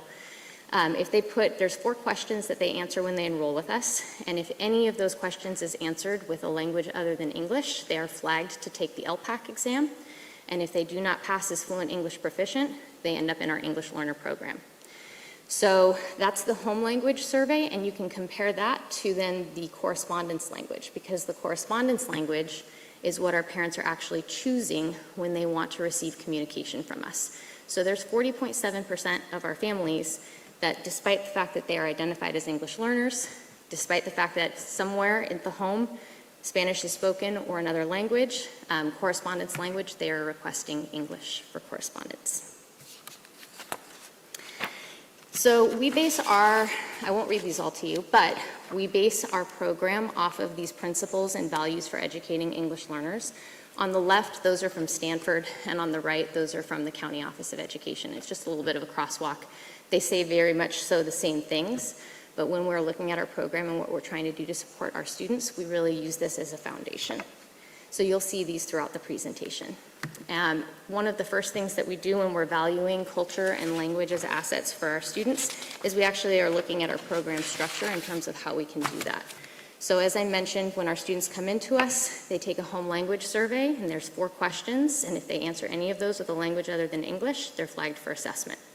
Based on that assessment, we offer additional assessments, and if they have a strong foundation in Spanish, on the right there, you'll see that they have some program options. So if they have a strong foundation in Spanish, they are candidates to potentially go into our dual immersion program. And because we are trying to make sure we have the numbers to continue offering that program, we are also looking at offering a transitional bilingual program in 26-27, where our English learners with strong Spanish skills can take some of our Spanish courses like Biología and Química, etc. For the students who have a home language that is not Spanish, or they have a lower Spanish literacy, we have our structured English immersion program, and we have our English learner mainstream, because as I mentioned, some of these students have been here since kindergarten. The support that they need is very different from a student who is newly arrived. So this is our structured English immersion program in a nutshell. As I mentioned, with the newcomers, we did not offer literacy this year, but we usually offer literacy as well as a support math class for our newcomers. They also receive a designated period of language development. And now historically, we've offered 2 periods of language development, but with the transition to the trimester, we've actually reduced that to 1. And we reduced that to 1 because we wanted to make sure that the students had the ability to get access to more content and elective courses and be on a better path towards graduation. Historically, we've seen a lot of our students who were 5th or 6th year graduates. So by offering them better access to these content classes, we're able to get them on a path towards graduation a little bit more easily. We've been watching this very closely because we wanted to make sure that their English language proficiency continues to grow, and you'll see in future slides that we've seen no negative impacts on their LP scores with that reduction to that single period. For the newcomers and the ELD1 and the ELD2, we also have home language support provided, and that's primarily Spanish because that is primarily who our students are and who we are serving. So in the content classes and the language development classes, we place bilingual paraprofessionals to support them with the learning. By the time they get to ELD 3 and 4, they usually have some reasonable fluency in the English language. So we no longer have paraprofessionals in the class for them there, but they have a teacher on special assignment who is their ELD 3 and ELD 4 teacher who monitors their progress in those classes, reaches out to teachers, offers support, scaffolds, and is kind of a parent on campus for them to make sure that they are progressing. So this is our dual immersion program. This is an example of how the district values our language and culture. It is an extension of the program that's offered at the elementary district, May Ellis and Potter. I do have more celebrations. Yesterday, we celebrated 101 students who received the seal of biliteracy, 17 who successfully completed the dual immersion program, 5 who received the dual immersion medallion, which means they got Bs across all 4 years in all of their dual immersion courses, 48 of our English learners who had a GPA of 3.5 or higher, and 31 students who were classified as fluent English proficient. Our dual program goes through the sciences, and we did that very specifically because the elementary district has their classes through the sciences, so we wanted to continue that trajectory for students, but we also know that there is a job market for bilingual and biliterate individuals in the sciences, so that was one of the reasons that we continued that program that way. What you'll see in the top right is our dual immersions 8th grade CAST scores, so 55.73%. We're scoring proficient or advanced. We always want to make sure that the language is not getting in the way of their content understanding, so when they come to the high school, we track that a few years later at 11th grade. 43.75% are maintaining that 3 or 4, and that is actually approximately 10% higher than the general student population. We're seeing in their benchmark scores as well that they are retaining the content and are able to go back and forth between both languages fairly easily. The growth you can see, 70% either grew or had no change. Only 30% actually decreased in their science proficiency. So those are the things that we track to make sure that that is going well. These are some more of our principles and values, making sure that they are learning language through content. They don't have to learn language separate of the content. Making sure that we are attending to their language needs, that we are providing appropriate scaffolding, equity in intellectual richness, and sharing the responsibility across all of our staff. Some of the ways that we do that, we have teachers that engage in a data reflection cycle, and that's where our teachers collaboratively determine what the floor is, and that floor for us is an example of how we ensure equity and intellectual richness, and that's also how we share the responsibility because we ask our teachers to identify and determine what that's going to be. Once the teachers have identified the floor, they provide assessments to students, and we disaggregate data based on our English language learners and our students with IEPs.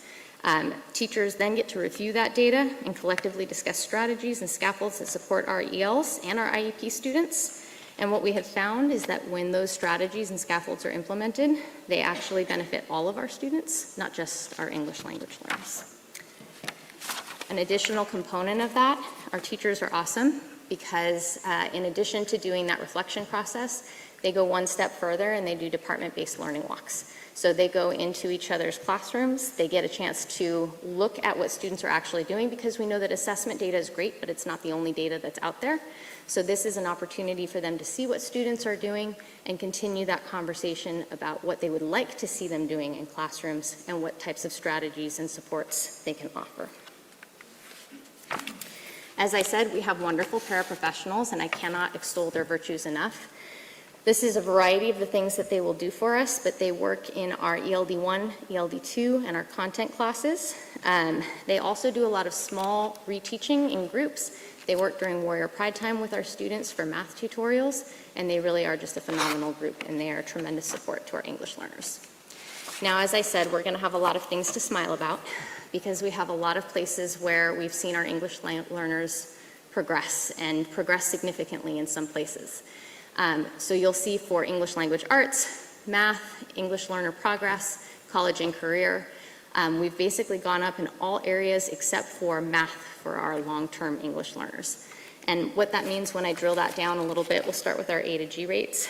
Our A to G rates for our English learners, as well as all of our students, has increased since 23-24. And our English learners has increased by 7%, which is nothing to sneeze at, and we're very, very proud of our students. We're also very proud of our counselors. They've done a lot of work with four-year plans to ensure that that is happening. When you look at our ELA scores, our English language arts scores, again, a lot to look at there, a lot of success, but I'll summarize it for you. Basically, we outperformed English learners across the state in terms of the percent of students who are proficient in the SBAC. That's that top chart up there. That's just the percent proficient. The chart below is their average scale score. So even though we maybe don't have as many students as we'd like percent proficient, if their average scale score is going up, we know that they are making progress. And so we've seen progress there with an increase of 28 points, which is great. This is another way of, that the state has that we can look at our data. Ultimately, we want to be as far to the right and up as possible. So you can see our ELs here, but not just our ELs, you can see all of our students. So in ELA, for example, all of our students are there in the green. We have increased significantly.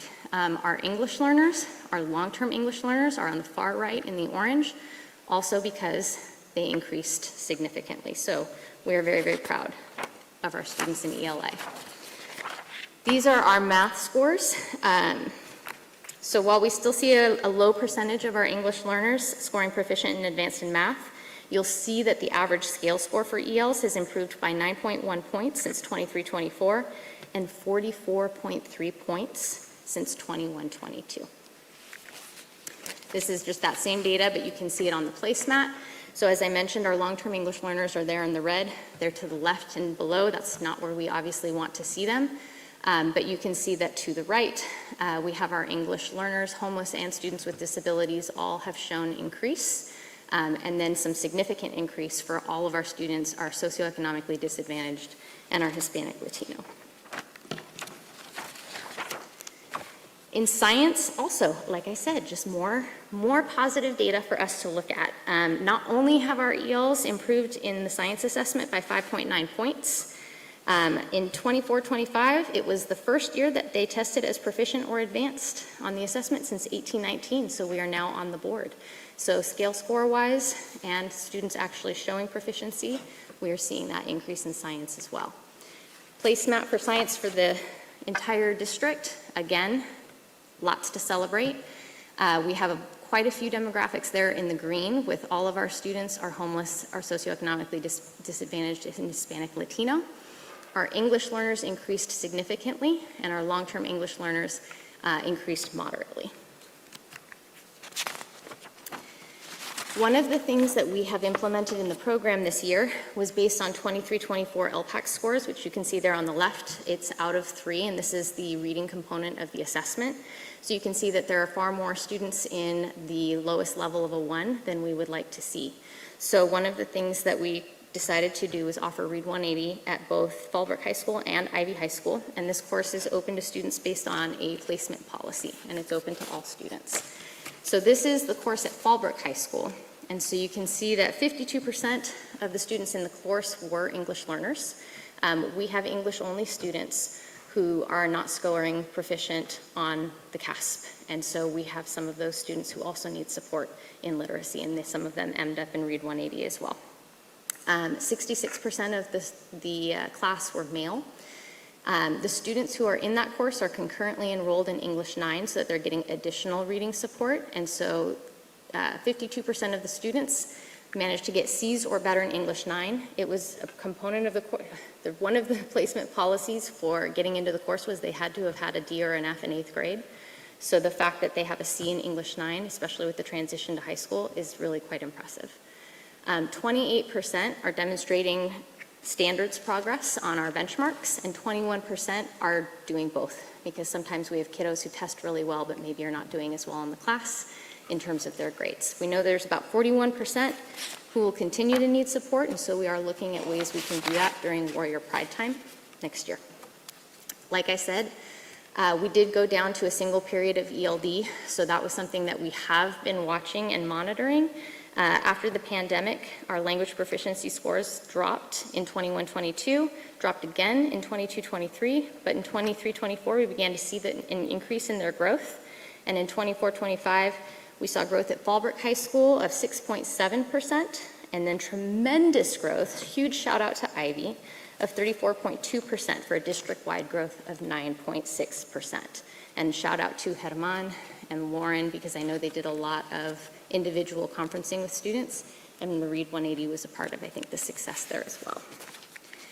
So when you look at that in terms of our placemat, again, look at our long-term English learners in the green and on the right, and then our English learners who have increased and are there in the yellow. So we just look forward to seeing them increase more as the time goes by.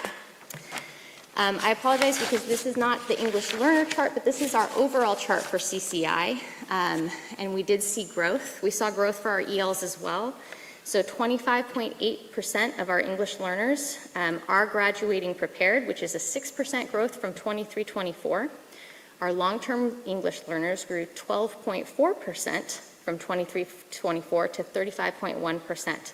Again, those are excellent numbers in terms of growth, and I have looked at other districts in comparison, and even if we are maybe not at the same percentage, our growth is higher than many other districts. So one of our values and principles is to share responsibility, and so we have an English Learner Advisory Committee at Fallbrook High School and at Ivy High School, and our DLAC is comprised of parents from each of those committees. They review the EL master plan, the single plans for each of the schools, and our LCAP. They provide recommendations for us. They also assist in some of our needs assessment surveys. And so I promise I will not read it all to you. I'll try to summarize it for you.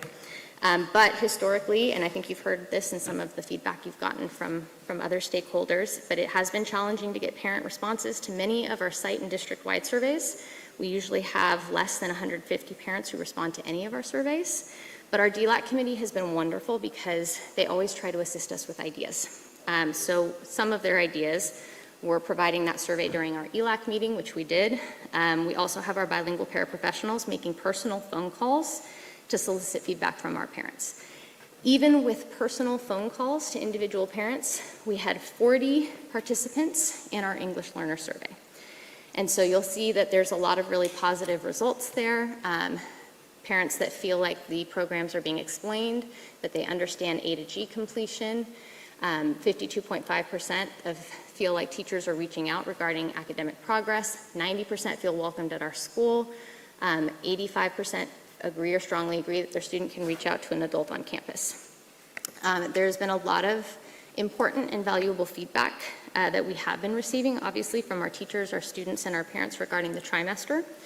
So we solicited additional feedback from our English learner parents in an effort to gain a more comprehensive view of the student and parent experience within the trimester. So again, it's 40 parents who participated in the survey, but of those parents, 88.9 liked or greatly liked the trimester, 11.1 didn't really care either way, and there were 0% who said that they disliked the trimester.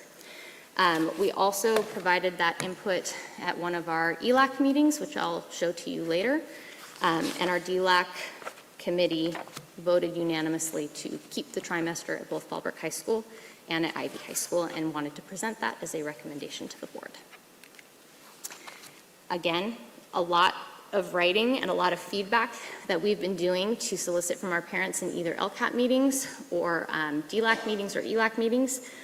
But ultimately, from our needs assessment survey, our parents are saying that they really do appreciate Warrior Pride Time. They would like, this was an excellent idea, they would like to see more LPAC proficiency and preparation for our long-term English learners during Warrior Pride Time. So it's something that we're going to look at for next year. On the right, there's a lot that basically says they are hearing us in regards to A to G.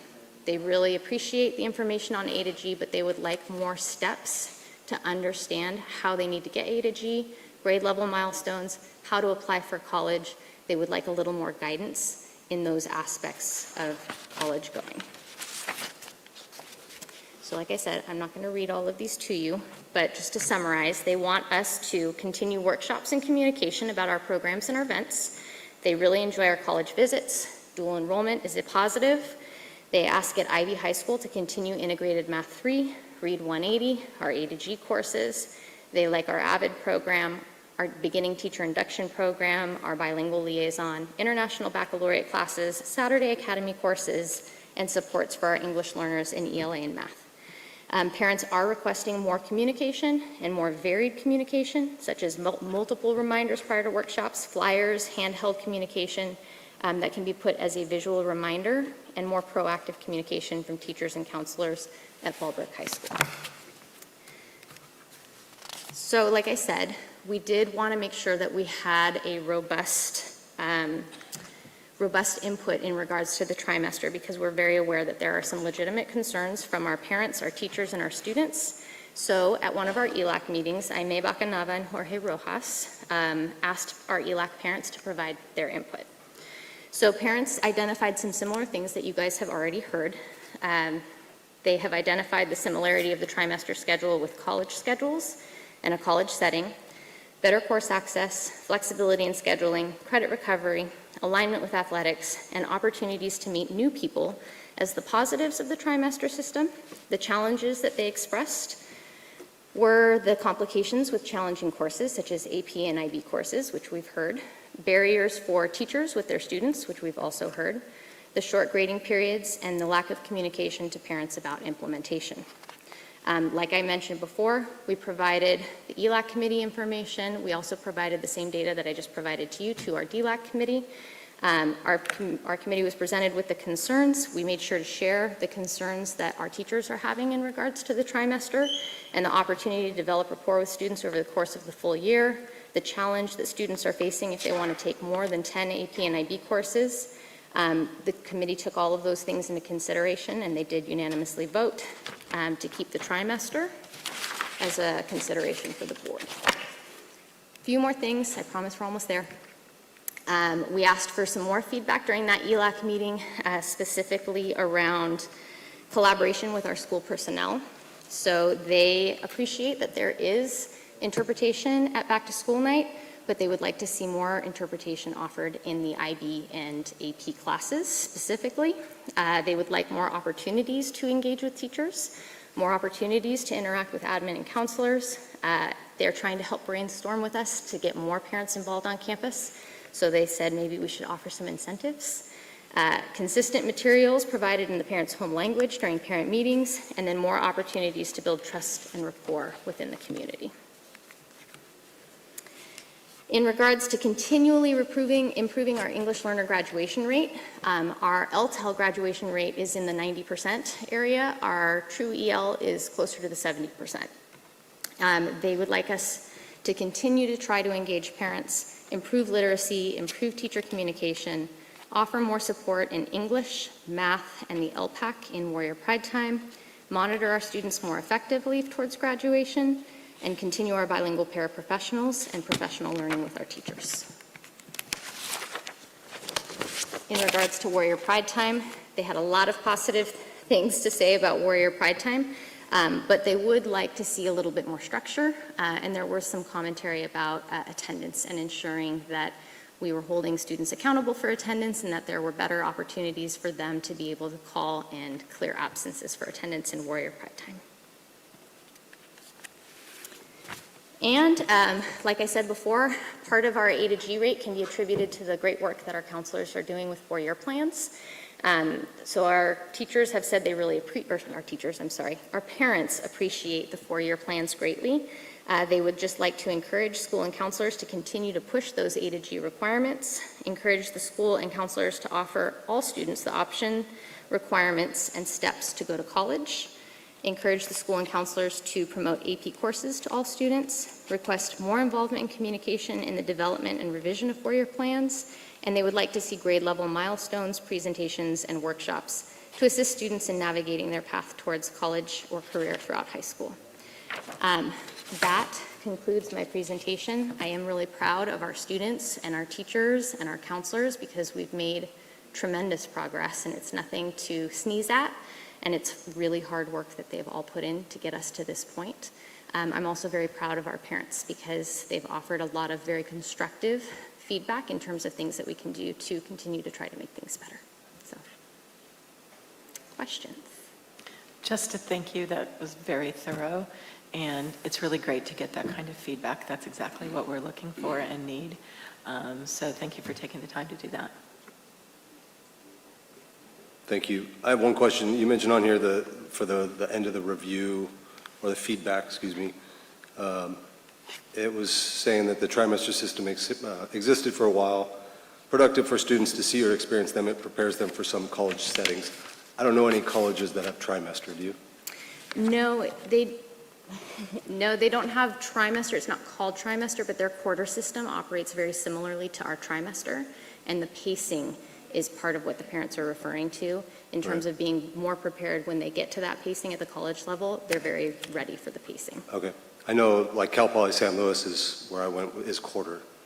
They're going back to semester because it's just too fast paced. But you put trimester for college. I don't know of a trimester system, but thank you. It's our different definitions between the high school and the college. Yes. Any other questions? Ms. Toon, I want to thank you for this report. As you know, I've been sitting up here for a couple years, and we've been working very hard to work on our scores, the dashboard, and what I saw tonight was some of the most positive movement on those things, I think, since I've been here. And I know nothing happens quickly, and I know it doesn't, it is a team, and it is the entire team. So to everybody who had a little piece of this, it took me a little while to figure out the matrix with the blue and the yellow and red. But once I did and started seeing that most of the negative areas were none, none, none, and that everything was shifting up and to the right. Yep. A lot of really good news. Again, thank you and everybody else that made that happen, and especially to our English learners who are historically have been kind of lagging behind a little bit. So it's really wonderful to hear that we're getting movement on that, and I really like the collaboration, what I'm hearing from ELAC and DLAC, and the feedback from those parents. Thank you. Yeah, my pleasure. Quick question. For students who are forever ELs, does that mean that if they started as ELs in elementary and reclassified by like third grade, even if they started in kinder, they will still be considered forever ELs? Correct. Yes. Okay. Thank you. Just like it sounds, if they were ever an EL. Thank you.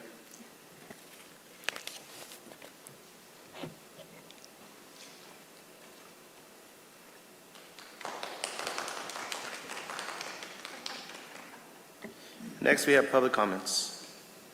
The Fallbrook Union High School District Board of Education encourages and invites the public to comment on agenda and non-agenda items. Individual speakers will be limited to 3 minutes. Per legislation 1292, the board will give twice the allotted time to a member of the public who utilizes translated technology assistance to address the board. Total public input on any one subject will be limited to 20 minutes and may be extended at the discretion of the board president. Comments on non-agenda items will be heard at this time.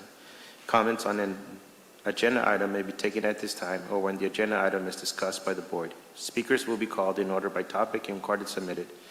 The district's silence should not be mistaken for agreement with public comments. Rather, the board remains silent to comply with California law, avoid legal entanglements, and or to protect the privacy of those involved. Do we have any public comments? We do. Our first speaker is Eric Shaver regarding calculus BC.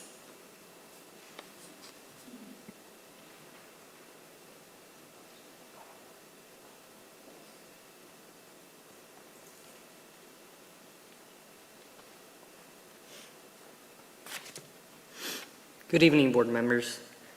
My name is Eric Shaver. I'm a student on track to reach Calculus BC, and I'm the founder of the school's coding club. I, along with other students at the school, have a future that depends on higher mathematics. When we came to the school 4 years ago, we sat with counselors and were told to plan our futures. After 3 years of grueling high-level coursework, we were promised Calculus BC. We showed up and did the heavy coursework. We treated our 4-year plan like a contract. We held up our part of the bargain by staying in the honors track and not giving up when we were tired and needed a break. Now that we come to the finish line, we see that the school is breaking the contract. We see that the school will not offer Calculus BC. I've been told enrollment is the reason that we're cutting this course, although we have a list of 27 students and more students who likely want to take it. They're qualified and eager to take AP Calculus BC next year. I also want to address the ideas of IB Math HL2 as a course substitute. The school's own course catalog says this is not a valid substitute because it states, this course prepares students for the AP Calculus AB exam. However, the catalog description for Calculus BC states, AP Calculus BC is designed to be the equivalent to both first and second semester college calculus courses. To be clear, BC covers entirely new advanced topics, like sequences and series, that are not even shown to you in AB. These topics help form the backbone of modern engineering and computer science. If you remove BC, you remove an entire semester of college-level learning from the school. You are putting us at a significant disadvantage when we want to apply to top-tier STEM schools. This isn't just about a grade, this is about our futures. As someone pursuing a career in cybersecurity, encryption and data security are foundationally built upon higher mathematics. Top-tier schools expect to see Calculus BC in our transcripts. When schools look at transcripts, they don't look for completion, they look for the difficulty of the course. By removing Calculus BC, you're removing the opportunity for us to take a higher class and increase our potential. You are telling us that while students at other schools are able to excel, our potentials are kept at bay. We have already mastered the lower level courses. Asking us to take them again is just asking us to be supervised at your school. This is not an ask for an easy way out of our situation. Merely, we are asking for the rigor we were promised and the challenge we have earned. Don't let your hardest working students be the ones who pay the price for the retirement of teachers who have planned for it. Let these students reach the potential they are capable of achieving through the 4 years of hard work we were promised. Thank you.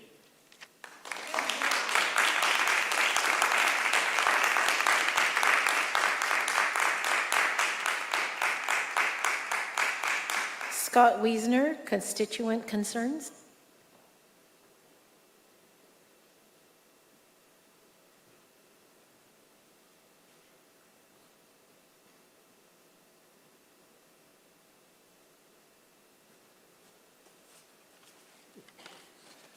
Thank you, guys. I'm going to look down. That clock is wild. All right. I'm actually wearing 3 hats tonight. I'm going to go through those 3. First one is a parent. Freshman year, Gunnar was excited and engaged in multiple extracurriculars. With 6 periods, he could explore the classes he was interested in and excelled both in band and FFA. Sophomore year, that came to a halt because of the trimester and a limiting to the 5-semester schedule. His clarinet has sat untouched for the last 3 years because he was forced to make a decision and chose FFA.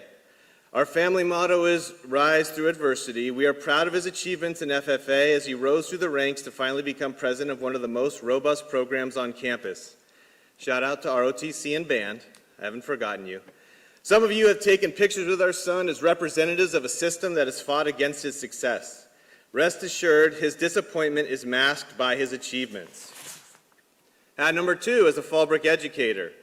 So I have a little brief anecdote for those of you. The Fire Academy is going to decrease cadet training by 45 hours. We won't have time to get to CPR, so we'll be diverted to a 100% online Apex course. No mannequins, instructors, or classrooms needed.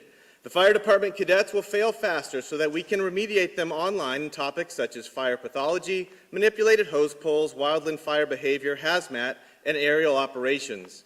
At least they will understand the theory, even if they have no practice. 60 fewer student-instructor contacts, the equivalent of 49 fewer days if we were in our old 55-minute periods. The Fallbrook High School trimester system is education from a fire hose. Now, as a community member, I'm shocked and honestly surprised that we have individuals in big decision roles that leave Fallbrook at the end of the day. Our village is special. You and I have chosen it as our home. We love Estrella, Z Cafe, and Backdraft. We patronize small businesses in our town because we know we have a good thing and want to keep it going. It's disappointing to meet parents in Main Street Cafe, Dominic's, or Grocery Outlet not be able to answer their concerns with our school decisions. We are your constituents. We chose you to be our voice, our representation. After hearing students and parents express their concerns, it saddens me to hear from elected officials that those concerns are not relevant and we need to move on to more important things. For 2.5 meetings now, I have listened to the students in our community voice their concerns with our current system. I've heard parents discuss the issues the trimester has caused in our community, a community that you have been elected to lead. This is the most important issue according to our village, and we would appreciate it being addressed in a timely manner. Thank you.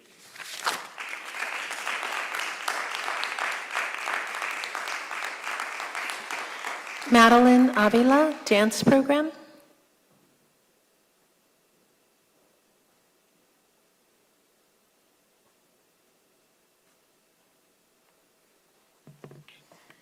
Good evening, members of the board.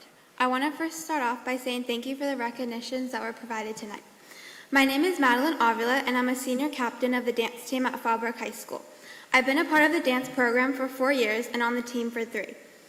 I'm here tonight because while our dancers have worked incredibly hard to keep this program alive this year, student leadership should not be what determines whether an entire school program survives. This year, our coach was on maternity leave and then medical leave, meaning she was only physically present for about 1 trimester. And this is not the first time that she has been on leave before. We completely understand and respect that those circumstances were out of her and our control.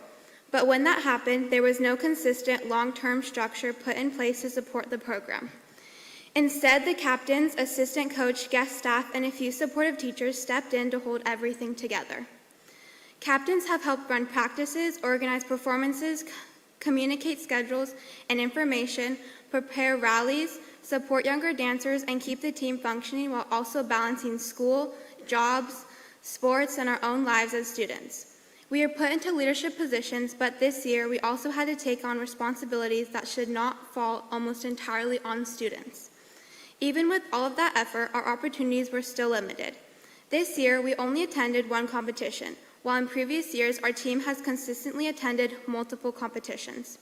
Guest staff and assistant coaches also struggled because they were not always given the communication, direction, support, or even timely pay for the job needed to fully help the program succeed. And despite all these challenges, we still represented our school constantly. We performed at rallies, assemblies, games, and school events. Then we continued auditions for this year. We continued showing up because we care deeply about this program and what it brings to campus culture and school spirit. But effort from students can only go so far.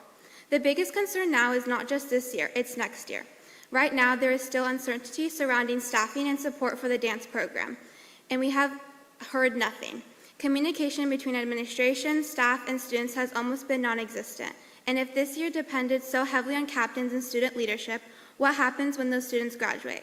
What happens if there's no stable support system in place moving forward? A school program should not survive based on whether students are willing to overextend themselves to keep it running. Dance is not just an extracurricular activity. For many students, it is their community, their motivation to stay involved in school, and their way of representing campus pride. Programs like this deserve consistent support, communication, and planning, especially when students are already doing everything they can. We're asking the district and administration to recognize that this program needs a stronger long-term plan and more consistent support moving forward so future dancers are not put in the same position. Thank you.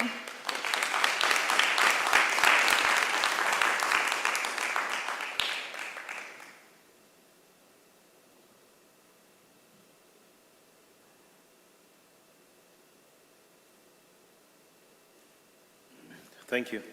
Next, we have communication reports. Report from student board representatives. Who would like to go first?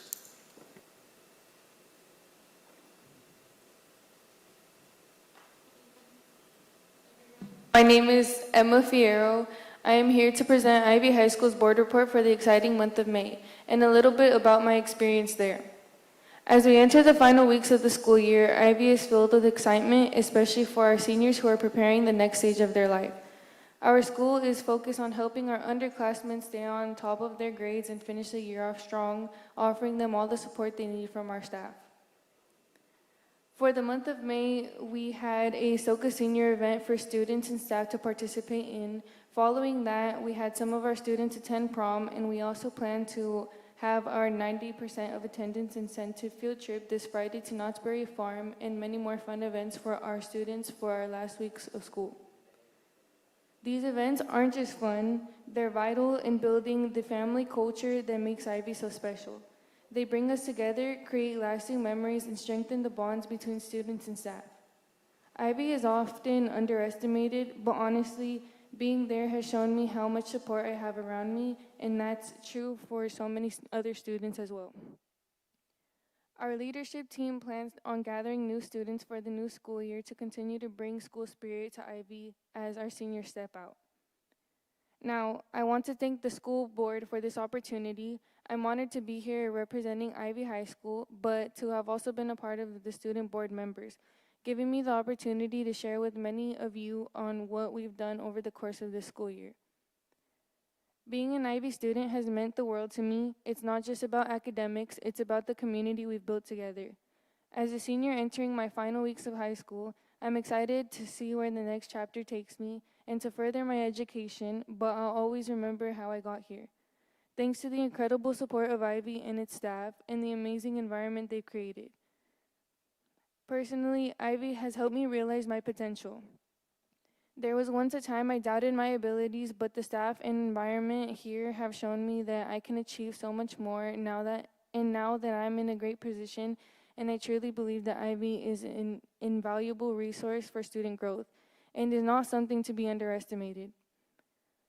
This experience can help other students see the potential within themselves just like I did. It can show them that with the right support and environment, they can overcome their doubts and achieve their goals. It has been a wonderful time sharing with you all, and thank you for your time.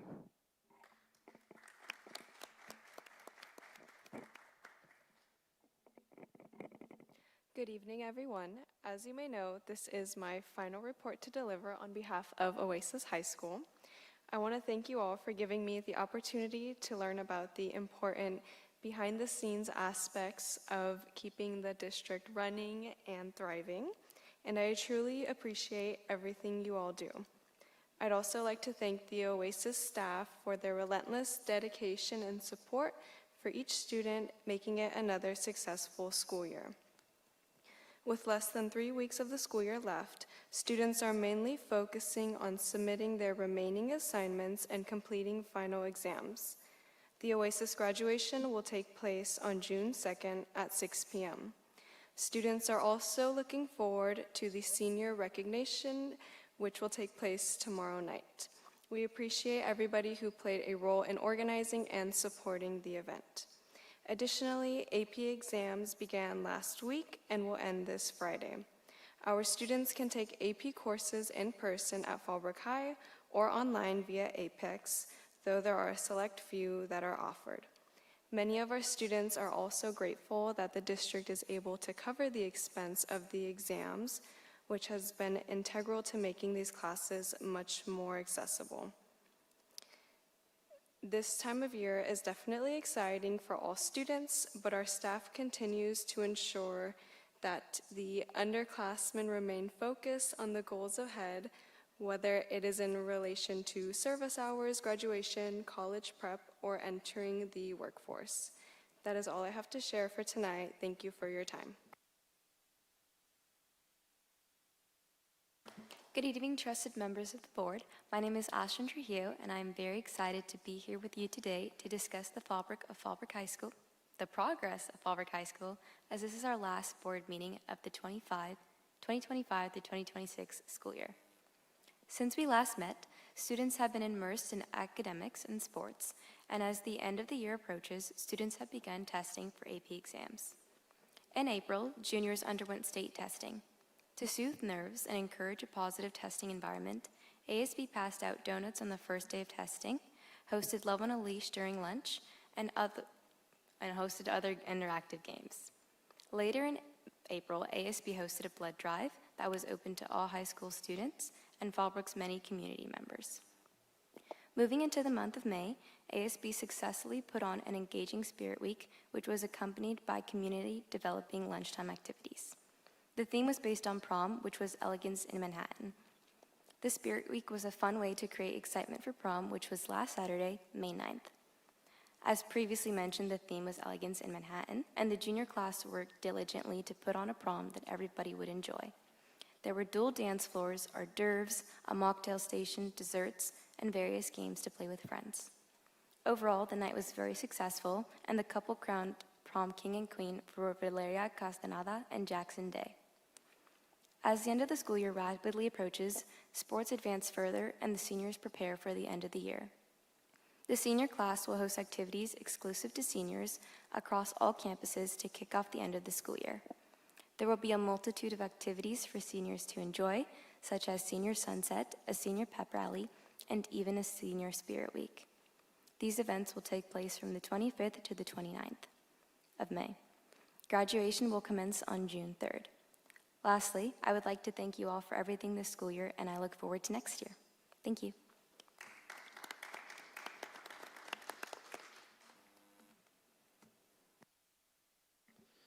Girls, it's been a long night. You are welcome to be excused if you have other things to do. You're welcome to stay too. Thank you very much for everything that you do for us, or you do for the district, sorry.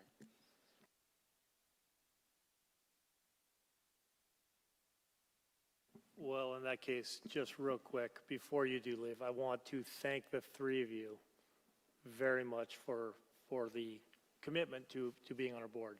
It means a lot to us. It is really good to have a student voice on there, so thank you from me and everybody else. Thank you, ladies. Next, we have report from principals.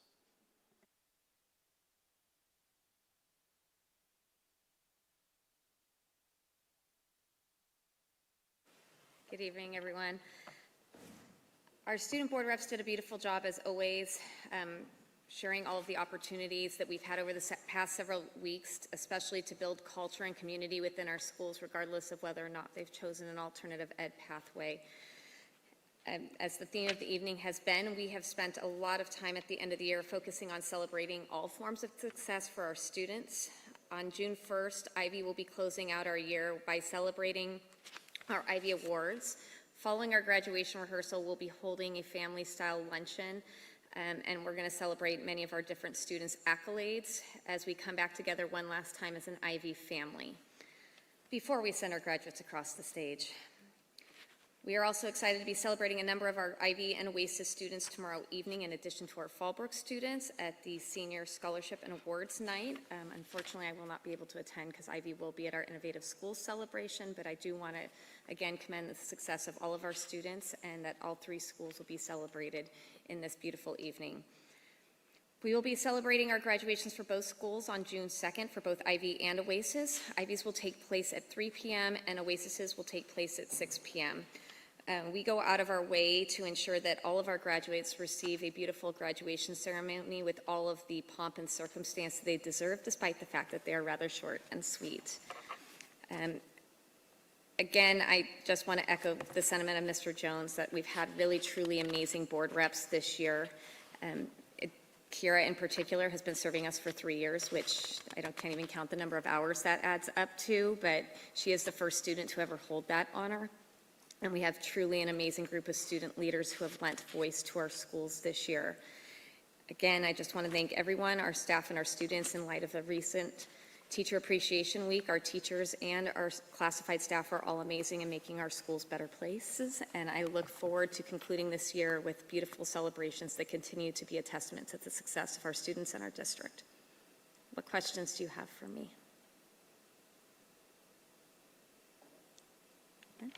No questions, but just thank you for a great job and being such a great leader for both the schools. Thank you.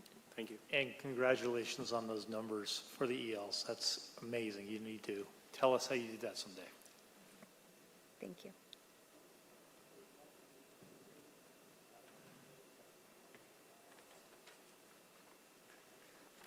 Good evening.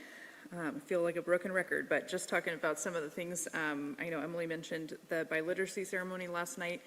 So many students being recognized. I've been to that event now several times, and it's like a well-oiled machine. So all of our students given the opportunity to be recognized for all of their different accolades, and our staff, the amount of time and effort it takes for our staff from all departments to get together and actually put that event together is huge. So a huge thank you to them. It really reflects the richness and the global readiness of our community. As Ms. Gardner mentioned, tomorrow night is our Senior Scholarship Awards. That's another event that showcases not just our students, but our community as well. Ms. Kane always gives us an update at the end of the evening about how many hundreds of thousands of dollars are represented in scholarships there that come from just the Fallbrook community alone. So we appreciate not just seeing our students earn those accolades and those awards, but just seeing the contributions of our community as a whole. Last Friday, I did want to highlight, we had our senior commitment ceremony. That's our third annual, put on by our counseling and college and career teams. We recognize students that are kind of defining and celebrating and committing to that next step. So students who've completed a CTE pathway towards college and career readiness, as well as students that have made a commitment to attend a 2 or 4-year university. It's celebration in name, but also in just the environment. They can take photos together. They're encouraged to wear the shirt of the college or the university that they're going to be attending, and it's just a really upbeat and exciting opportunity. I appreciate I saw both Mr. Jones and Mr. Carlampio there as well. It's great for the students just to be able to have the chance to celebrate with their friends, their teachers, their counselors, those who have kind of guided them along the way, what's coming next. So. From the academic side of things, as mentioned, we finished our CASP testing since I last spoke to you, which is great. And then our AP and IB exams are also wrapping up this Friday. We did have several groups of students just with how things worked out, like CIF and playoff schedules and things like that. So we do have some extended testing that's happening into the next week or two for exams that got pushed to later dates to allow our students to participate in CIF. But those will wrap shortly for us. And then grad night next week, and we'll be, before we know it, here at graduation on the 3rd. I'm looking forward to seeing all of you there. Hope you're practicing your handshakes and smiles to be ready to go for the evening. Just once again, thank you again for allowing us to speak and present about some of the amazing things that our students are doing each month in and out. So appreciate your time, appreciate you allowing us to share just a glimpse of what's going on. Any questions for me tonight? No questions, but same thing, just we appreciate you and obviously the success our students are seeing and individual accomplishments and school-wide accomplishments, which are looking up, which is great, and really appreciate that.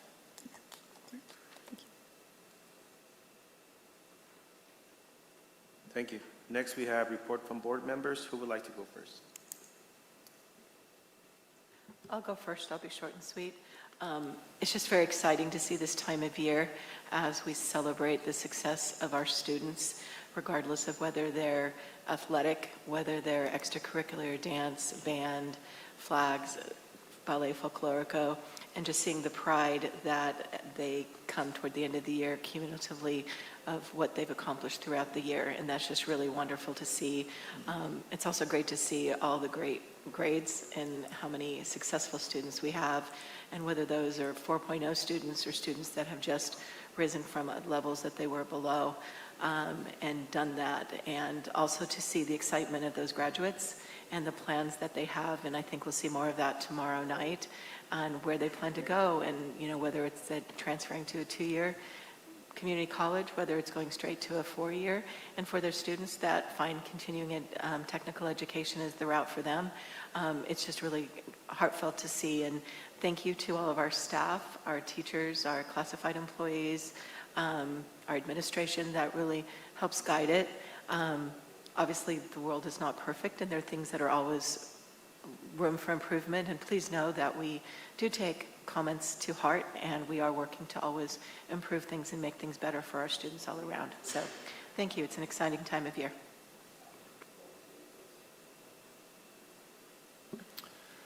Yeah, going to say a lot of the same things. I was able to attend I think it's the senior commitment ceremony where they were all dressed up in their UC Santa Barbara and Irvine and all their their shirts from the colleges. And it just kind of reminded me, you know, sort of that real positive vibe. I remember just in the last couple weeks, you know, graduating and how that was kind of life-changing and how good that felt. So it was really good to be part of that. Tomorrow, as we've heard a couple times, we will right here have our Senior Scholarship Awards. And yes, it is an amazing display of the community and the support that they do for the students here, both locally and as well as the large scholarships that they're getting. So I think that's tomorrow at 6, I think is the actual ceremony time. So that'll be something I'm looking forward to.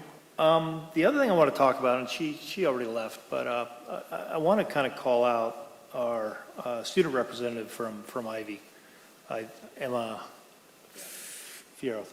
Thank you. We hear a lot, or I've heard a lot about A through G and what does that mean.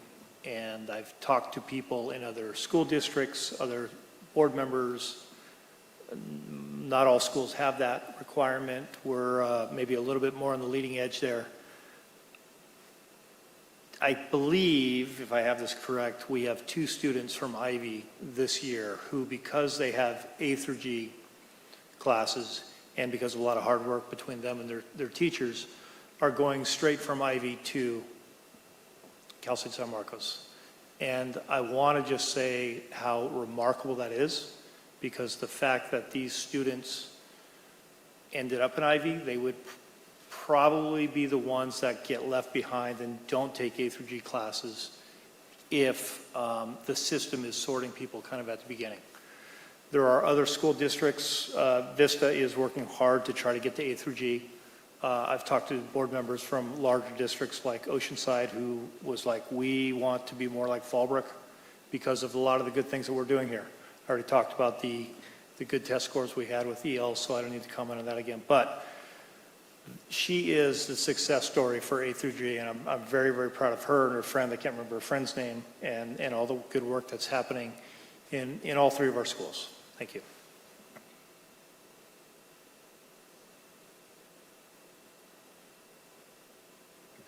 It has been a busy month with many events. I had the pleasure of attending the first Mission and Vision Committee meeting. I was very impressed with the level of maturity and knowledge that our student athletes shared during the meeting. I wish I could have attended the rest, but using my vacation days to attend school events during the day becomes a bit overwhelming, so I'm trying to spread them out. However, I was able to attend the welcoming piece of the biliteracy ceremony last night, and it was a pleasure seeing so many parents, students, and community members celebrating our students. Our staff members were very well organized during the event, passing out certificates, getting food ready for our guests, and honoring and organizing the entire event. Also, big kudos to La Banda de Fallbrook High School. They performed yesterday for the first time, and the Ballet Folclórico students danced in front of the folks who were eating, enjoying dinner, and it was just a very beautiful collaboration between both groups, and the community was able to experience that. Big kudos to those who planned Commitment Day. That was a beautiful celebration honoring the future steps that our Warriors are going to take. It was really positive, really great event. You felt the vibe the second you walked into the bowl. Finally, I had the opportunity to attend the Monterey Migrant Education Speech and Debate State Tournament. We left Friday morning. We flew there and we came back Sunday night. It was a busy weekend. I went as a coach for FUESD. I was able to support our participants from Fallbrook High, since together, alongside with participants from Vista, San Marcos, and Rainbow, we make up Region 9.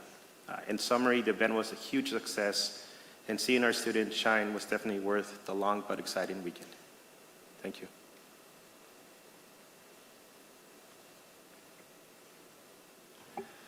For the sake of brevity, I'll stick with just kind of reiterating what's been talked about the last couple of board meetings, insofar as the public comments that we've received, emails, phone calls, conversations. I want to just reiterate that we are hearing all of these stories, anecdotes, updates from people as far as their opinions and how they feel about the trimester system, semester system, block. And I think that, again, we are working to take in as much of that information as we can in an attempt to have as full picture possible of how everyone feels about this amongst the constituency, amongst parents, students, teachers, admin, staff, and you're not shouting into the void, and I think it's important to emphasize that, and so please continue to pass along information as you receive it. Encourage people to reach out to us to give us more information so that way we can take on board more perspectives, more opinions, more ideas on how everyone feels, because we only have so much information ourselves, and so the more that can be kind of shoehorned to us, it gives us a fuller picture, and I think that moving forward, that's going to give us the best possible outcome for the students, for the teachers, for the parents, which is our priority.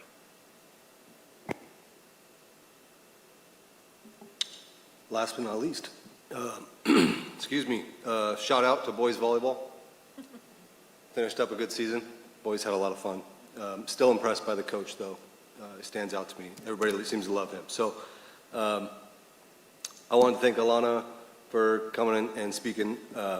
If you do get a chance to send the results from your survey, I'd love, you went through a bunch of numbers. It was hard to follow just the preciseness of it, but I know there's some questions that'll come up from that, if you can send that as well.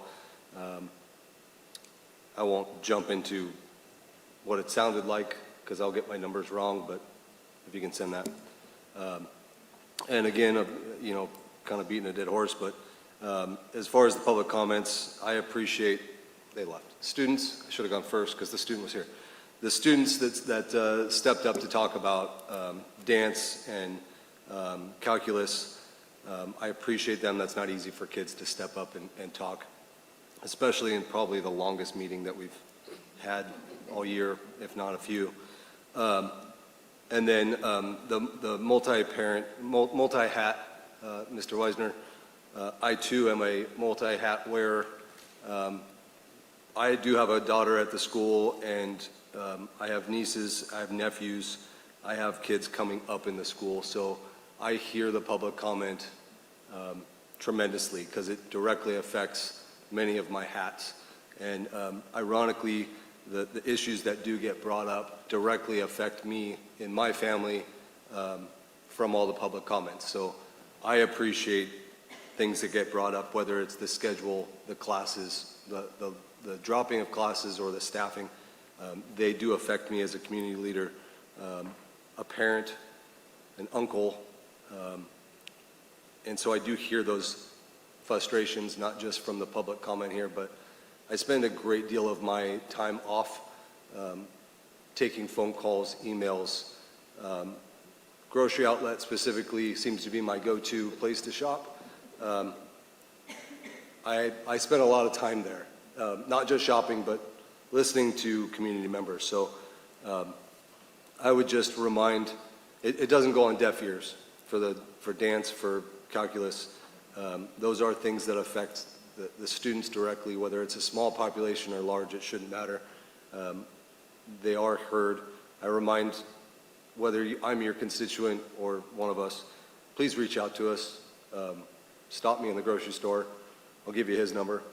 And we can try to hash out and figure out the best options moving forward. So, thank you. Thank you. Next, we have report from superintendent.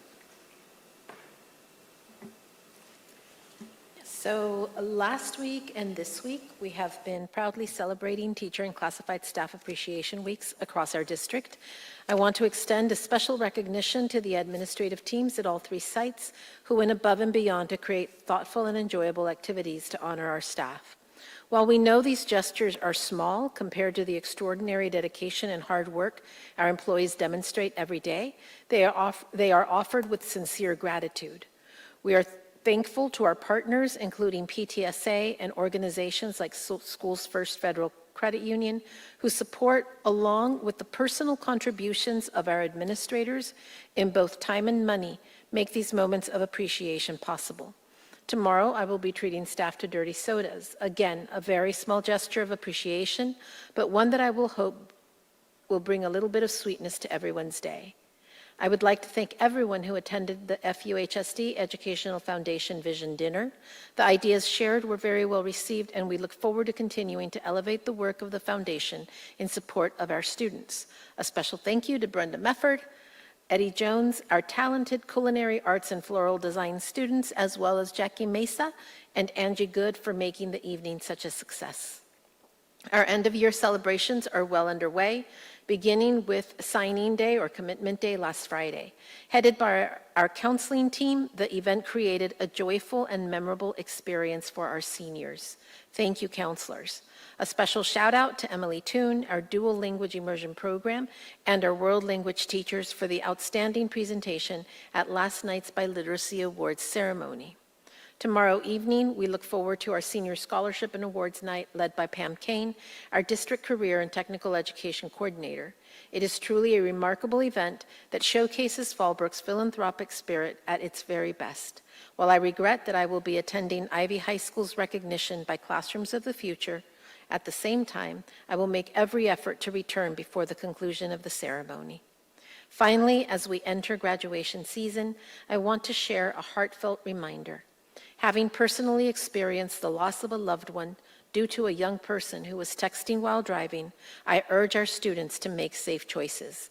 Do not drink and drive. Do not text and drive. We want to celebrate you and see you safely reach all the milestones ahead. Thank you. All right, agenda items. Superintendent Human Resources, information item, revised new and deleted board policies and administrative regulations and exhibits.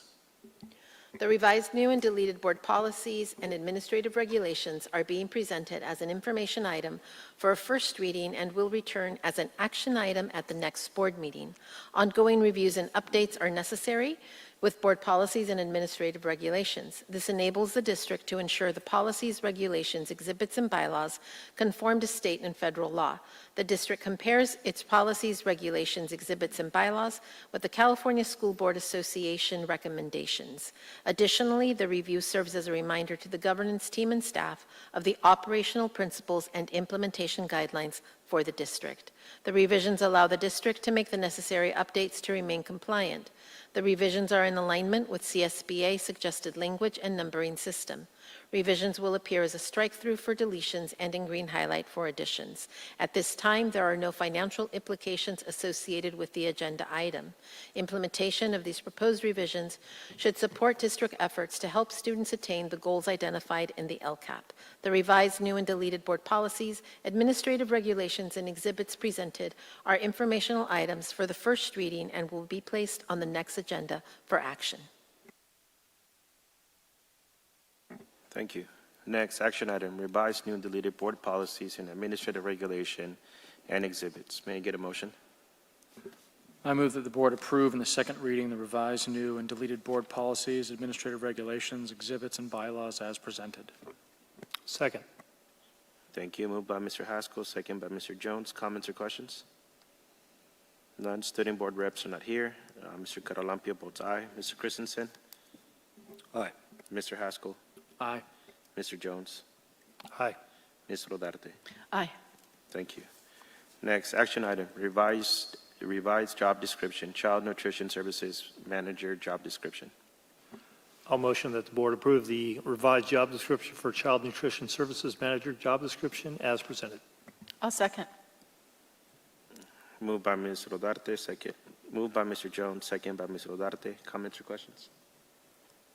Student board reps are not here. Mr. Caralampio votes aye. Mr. Christensen? Aye. Mr. Haskell? Aye. Mr. Jones? Aye. Ms. Rodarte? Aye. Next, action item, revised job description, Fallbrook Union High School District Assistant Principal. May I get a motion? I'll move that the board approve the revised job description, Fallbrook Union High School District Assistant Principal as presented. Second. Moved by Ms. Rodarte, second by Mr. Haskell. Any comments or questions?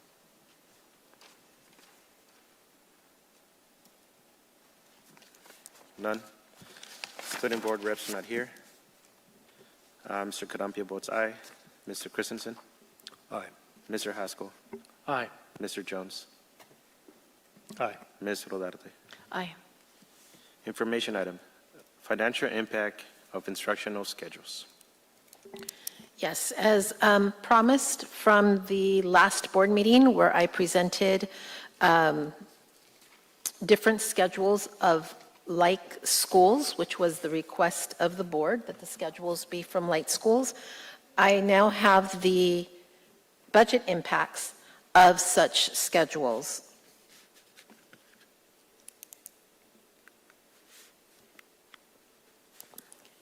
First, I want to start off with the common language definition. Some of these we went through last time. Some of the new ones that you will see are FTE, which is a full-time teacher equivalent. Sometimes that will appear as a fraction of a number if the teacher's not full-time. And section is one that we didn't go over before, but that's the number of periods offered of a course. And TOSA is an acronym, which is a teacher on special assignment. It is someone that generally is not assigned any students during that time. So our current schedule is a trimester. These are the current FTEs that we have right now in a trimester, as you can see. And as you know, students are enrolled in 5 classes. Teachers teach 4 classes and have 1 period. Class sizes are dictated by the collective bargaining agreement. Where it says 75 FTE, that can fluctuate because I calculated these, we calculate these at 30 students per classroom, but PE classrooms, for example, physical education, the number is higher, where in general ed classes we can go up to 35, in science you can only go up to 32. For world languages, the class size again is lower. For ELD, it's also lower, so 75 based on 30, and it kind of washes out. We have to pull out the FTE for mild mod because our mild mod special education teachers not only have a prep, they also have a case management period or a monitoring period, so they actually don't teach 4 classes, they teach 3. And that impacts the master schedule. And then the TOSAs are the teachers on special assignment. So we currently have 88 teachers based on our P2 enrollment. If we look at the semester, and you'll remember that at the last board meeting I said I can give you pretty much exact numbers for trimester and semester because I'm familiar with both of those schedules, but with the other schedules it's definitely more of a projection. So if we use the same enrollment number, our staffing formula would be 72 FTE. Our SPED formula would remain the same, that's an estimate, as well as the TOSA, but it brings our total FTE down to 85. So if you probably don't recall, I think only 2 of you, maybe 3 of you were on the board at the time. When we moved to trimester, we did set aside monies from our supplemental concentration because we knew that trimester would require more staffing. You're teaching less classes, then you're going to have less staff. I've been asked by board members, why? Like, why would we have to RIF teachers if we went back to a semester system? The reason is our budget. And then the reason the number goes down, as you can see here, in 22-23, our enrollment was 1858. We had 92.4 FTE. This is all from the budgets.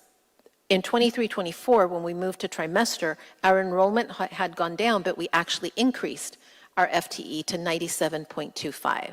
So if the transition from semester to trimester results in an additional 5.85 FTE, then a transition from trimester back to semester is going to result in a reduction. Add to that declining enrollment, which also impacts. So I hope that this explains it at a simpler or more basic level as to why you would need less teachers. The courses that we have added since we moved to trimester are 15. They are all listed here. Now, I want to make it perfectly clear to everyone listening that the fact that we added courses doesn't mean, oh, these are the ones we added in trimester, these are the ones that go away. That's not the way it works. Master schedule and courses are driven by the needs of our student. The master schedule is an instructional tool driven by the needs of our students, so it's based on student request. So it's the courses that are less popular, usually the ones that are not offered. So a 7-period semester. Again, this really is projections because I haven't worked in a 7-period semester, but in working with some of those districts and in using the staffing formulas. In a 7-period semester, students are enrolled in 7 periods. Teachers tend to teach only 5 periods. So the allocation is similar to a semester, except kids are taking more classes, so it requires more FTE. In this example, class sizes are again dictated by the collective bargaining agreement. A 7-period semester schedule would require 96.5 FTE. Again, not set in stone, that is a projection, but based on staffing formulas from districts who have a 7-period semester and based on staffing formulas that are available from consultants and institutions that actually specialize in master schedules. Can I ask a quick question on Yes. that? That's the one where their days go very long, correct? And they end like at 4:30 or something That like that? depends. So one of the high schools that we looked at, I believe it was Chula Vista, goes very late. The teachers get out at 4:30. So it's a 7-period day with, I believe it was about 58-minute periods. But there was also a high school that had a 7-period day that got out at the same time we do, but the periods were shorter to make up for that extra period that that students take. So it could look different ways. Can I ask a question as well? Absolutely. I don't mean to throw off your presentation. I do have a question. On the previous slide you had, the semester system was 92.4 FTE. Mm-hmm. We went down enrollment and included 5 more teachers. Yes. So we needed 5 more teachers for 29 students? Not for 29 students. It's 29 students taking 5 periods over 3 trimesters. So the enrollment affects it. It's more the number of periods that a student takes and the number of periods that a teacher teaches that have a greater impact on the FTEs. Yeah, but we have 29 less students and 5 more teachers, in essence. I get the numbers of, like, they're taking more classes, so you're having more teachers teach more classes for 29 less students. Am I saying that right? Yes, but again, the formula doesn't rely solely on enrollment. Okay, and currently you said we had 85? 88. We have 88 currently? Mhm. And are the TOSAs paid on grants? So like they're not a budget item because it's grant funded? Some of them, not necessarily grant funded, some of them are supplemental concentration, some of them are grant funded, some of them are Title I, some of them are Title III.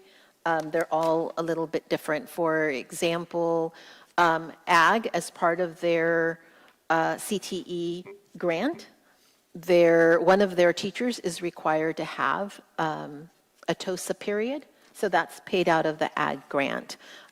In the collective bargaining agreement, it also dictates that the association president has a TOSA period. That comes out of the general fund. So all of them are a little bit different. Okay. But the 4.5 that's on there, there's no discrepancy of which one's on grant or not. Is that right? I could figure out which ones are. That's just a general number because I wasn't breaking this down by how things are funded. Okay.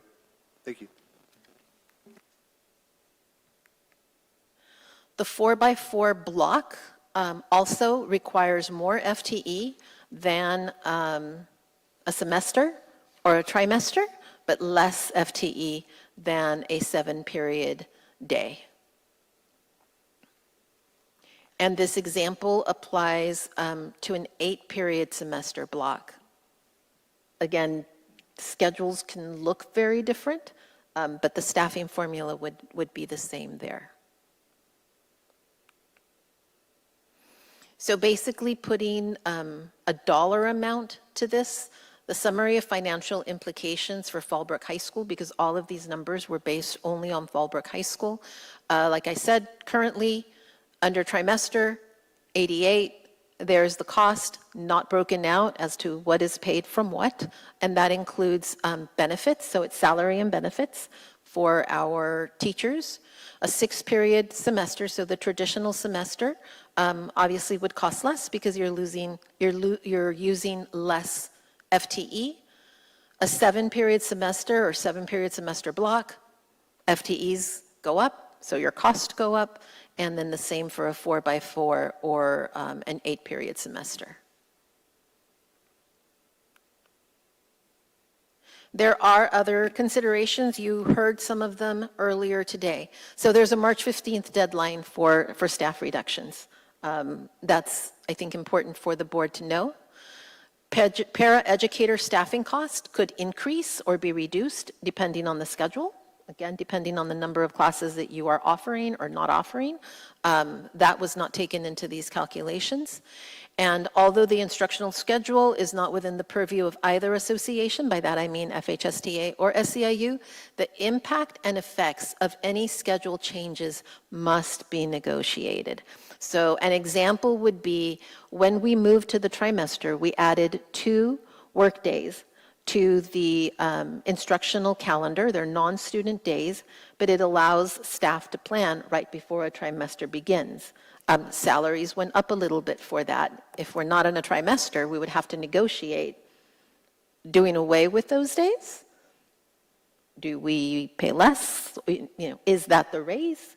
I don't know. That's, again, we'd have to negotiate the impact and effects. We spent a lot of time negotiating the impacts and effects of Warrior Pride Time. How would teachers be compensated? What would they be required to do or not do? By when, would they have to have their assignments in as far as where students are going to be going during that time. And then this year, we added negotiating the impact and effects of TIG, which is very similar, much more structured, and much more effective, as you've heard tonight, at Ivy High School. But how are we compensating our staff for their extra time there? So a lot of other things that are associated with money that are not included in tonight's presentation.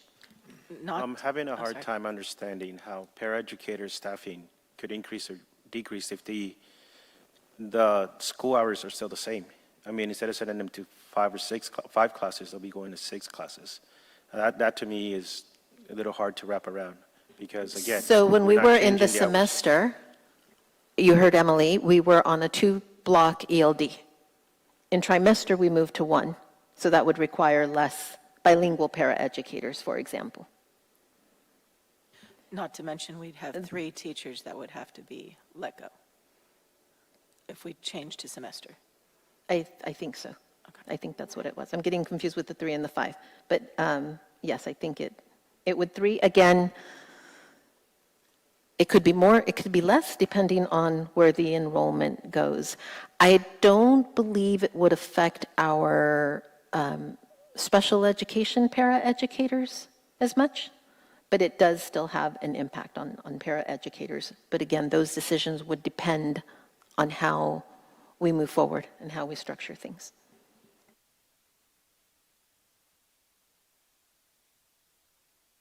Thank you. This is very informative. Was there ever a cost analysis done for the trimester system prior to going to it? Yes. We went in knowing that we were going to need more teachers in order to staff it. We did look at our supplemental concentration funds because as we're adding services and the services that we were adding, because trimester was about access, was about giving access to our unduplicated students, a lot of the funding came from there. A lot of the new courses, because we are supplementing, not supplanting, we were also able to cover from the supplemental concentration funding. At the time, I believe that we set aside money for close to 10 because we were unaware of what the full impact was going to be. And it ended up only being the 5. We've also managed to do a better job of understanding how the off-roll period works and who it can be offered to. And that also helps in reducing the number of FTE that are needed because students aren't in classes at that time. Okay. I'll try to make this brief. I went down a rabbit hole trying to find information on how we've gotten to this point. And I went back years with some help, finding information on the trimester system, how we got to this point, because I'm looking at both a teacher, student, and parent impact as well as a feasibility of where we're at. And I think that feasibility is a significant portion moving forward. And Brenda's made that, I know her budget's coming up, but I know over the years we continue to chip into savings and be in the red. So physically, I'm concerned. I went back and I have all the way back to January 2021 when the first request was made for a report on block scheduling. And nothing was done until April when the same board member requested an update on block scheduling specifically, nothing about trimester. Almost 9 months later, it was presented to the CIA, yes, to that committee on trimester system. Nothing had ever been mentioned in a board meeting in any open forum regarding trimester or even discussing semesters that was ever voted on or given update through any of the board meetings all the way back to 2021, January 2021 when it was first requested. When it was presented in September of 2022 to the CIA committee, it was presented, and I have the presentation, but it was presented with, here's the trimester system, pros and cons, but it was to the CIA committee. I don't know who voted because it was then presented the following month, 2 meetings later. It was presented to the board, the previous board, as here's what we're doing beginning of next fall. The board never voted on it, and I get, you've told me that the district administration has right to scheduling, but there is negotiated facts by the teachers. But it was the first presentation to any board. Well, first it was to the CIA for the trimester.